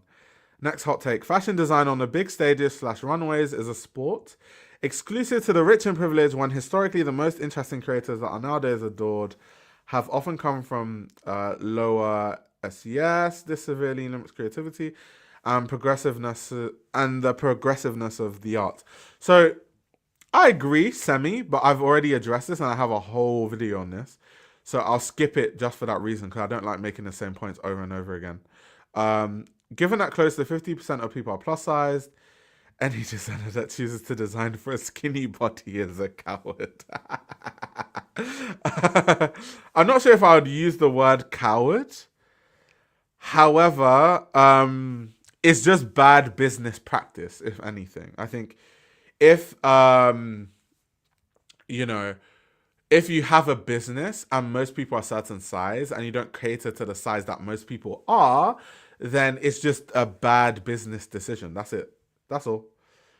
That's all it is. I wouldn't really say it's like they're cowards. I wouldn't use that word. I would just say that as bad business practice. Like if I owned a business, the last thing I would do is make clothing that doesn't reflect the size of most people. Like that just doesn't make sense. Logically. Moving on. The online luxury direct-to-consumer shopping experience is unacceptable. Given the value of these companies and the cost of what they sell, cluttered pages, laggy/buggy interfaces, and horrid size guides. If you are a multi-million/billion-dollar company, there's no reason you cannot provide detailed measurements for every garment inside. Yeah. Not a hot take. We're just gonna move past that one. Shout out to Satan Lucifer. It's so mad every time I say that word, I feel like a demon is gonna appear in front of the stream.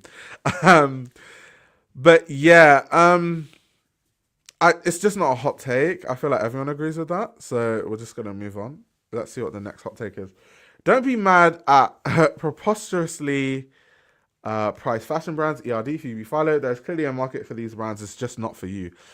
Uh, so this is something I have like a strong issue with, like this kind of take, because I see it a lot. So people assume that me critiquing the price is just because I can't afford it. Like people are like, you can't afford it, so that's why you wouldn't buy it. First of all, affordability is relative. I think people have different priorities. As much as I love fashion, that I have way bigger priorities in life than fashion. Like in terms of like when I say fashion, in terms of buying clothes, like I'm trying to build my career. I'm trying to progress in my career so I can make like a better wage, so I can actually like, live more comfortably. Um, there's so many things I'm thinking about other than like buying clothes. There's so many places where I put my money that isn't in clothing. Like if I wanted to buy a Phoebe Philo jacket now, I could. I just don't want to. So me critiquing it, I don't know why it's always like people always jump to, you know, it's just not for you. Like I'm critiquing the value. I'm actually critiquing whether this thing is like whether it's warranted, like if it's warranted for the price point. It's not whether I'm a customer or I'm not the customer of it. That's not why I critique the price of brands or I say that luxury fashion is absurd or the pricing doesn't make sense. That's not why I say it. Um, but yeah, all this like, because I see it all the time, like, oh, it's just not for you. It's just not this. Like, it's just weird. I find it weird. Like, it's just odd. I just find it really strange. It's really, really weird. I think sometimes these things it's just about priorities. Like, my priority is not in buying a Phoebe Philo 4,000 euro jacket. Um, my priority is in. I think people get fulfillment from different things, right? So, um, I know people that make way more money than me, and they have like they drive Ferraris and they live in mansions, and I don't aspire to any of that. Of course, yes, I want a Porsche 911, but apart from that, I don't really aspire to like living in a massive mansion. I don't actually aspire to that. Um, I just like traveling, so I just want to be able to like travel to different countries and immerse myself in different cultures. That's it. So that's where I see value. So I value being able to travel over buying clothes. So I spend a lot of my money goes towards going to different countries, learning about different cultures. Also, I use like my holidays and my travels to also learn about fashion too, because it's still the industry I work in. So let's say I go on holiday to Japan. If I went on holiday to Japan, I would reach out to different mills, tell them who I am, visit the factories, do all of that in the same trip, because that's kind of what I'm passionate about. So I think it's about value. Like I put a lot of my money more into traveling than I do into clothing. That's why I don't buy a lot of clothes. I tell you guys this all the time. I maybe buy like 3, 4, max 5 garments a year, max. But then if you looked at like how much I spend on traveling, you'll quickly see that, if my priority wasn't there and I decided, let me just buy Phoebe Philo coats instead, I could afford it. So once again, this whole like it's not for you thing, I just find it really reductive, and that's it. I think like that's the mentality. That's the reason why these brands get away with pricing things in a very stupid way, like selling you guys, like Prada. That's the reason why Prada feels like they can sell you guys £900 cotton t-shirts, like basic cotton t-shirts. That's the reason why. It's because of the mentality like that. Oh, you just can't afford it. Oh, it's just not for you. Like, don't complain about the high price of the brands. It's just not for you. Like, you know. Do you have clout in the industry, or are you just approaching it in a very nice way so people are open to showing them the factory? Because I feel like if I asked, I would land in spam folder emails.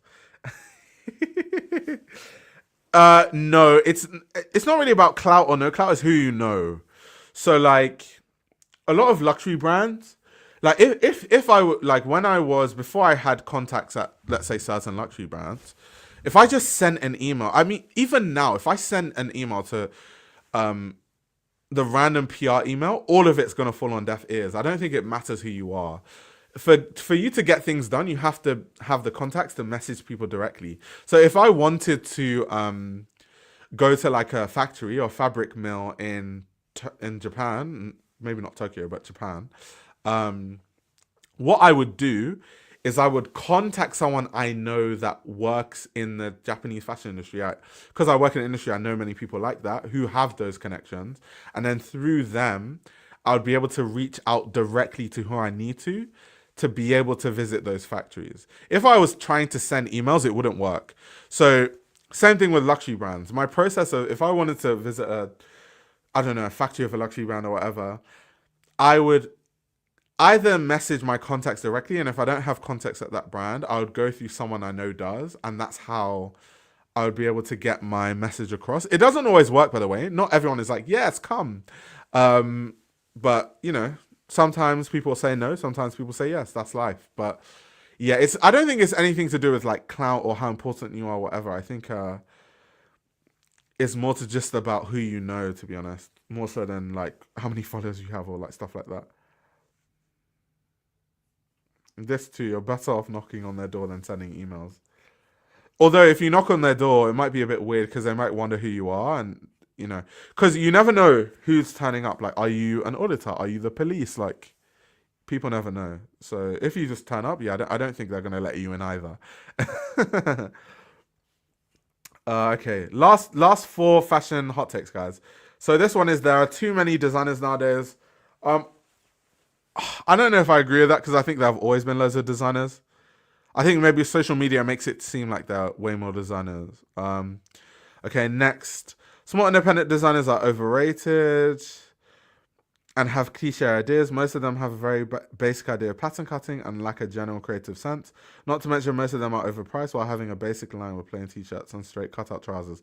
I couldn't disagree more. Moving forward, skateboard P is more boring than bad. Talking about Pharrell. I don't think Pharrell's boring at all, so I don't know if I agree with that. Okay, last hot take. Virgil Abloh is slightly overrated. I wholeheartedly disagree also. I think that Virgil Abloh, if anything, is underrated. I think till today, people act like Virgil Abloh just did nothing or like he had no impact in fashion. So I don't know how Virgil Abloh could be overrated when most people don't have positive things to say about his work. I think he's underrated, actually. So yeah. Maybe Virgil Abloh is overrated by like hype beasts. Like people are just like, yeah, Virgil, bro, and they can't even point to like anything that he actually tangibly did. But I've had conversations about Virgil Abloh for years about all the impact he had, all the things he's done, blah blah blah. Super influential, super important. But yeah, I don't know if I could say he's overrated though. I don't know, because most times when I see people talk about Virgil Abloh, it's not positive.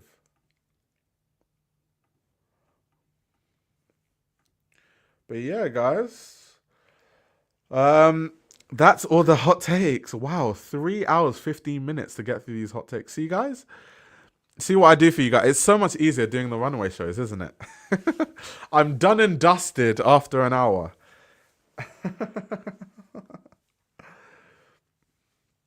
But yeah, thank you guys for tuning in. This was a lot of fun. It's good to return back to the streaming ways. Um, but yeah, if you guys, as I always say, if you guys have a Spotify, you can always watch my live streams back on Spotify. Um, what else do I normally say? I forgot on my own ad read. Yeah, if you guys want to learn about fashion more effectively, I have an ebook on that. Also, join the Discord if you want to chat with me and all the other people later on. The link to the Discord is in the description. Yes, exactly. Luxury Hybrid knows the drill. Yes, the Discord. What have I forgotten anything else? Discord. This Discord, Spotify, ebook. What else? What else is the? Yeah, I think I plugged everything, guys. Okay. Thank you very much for tuning in. I'll see you guys in the next live stream. Thanks so much. I really appreciate it.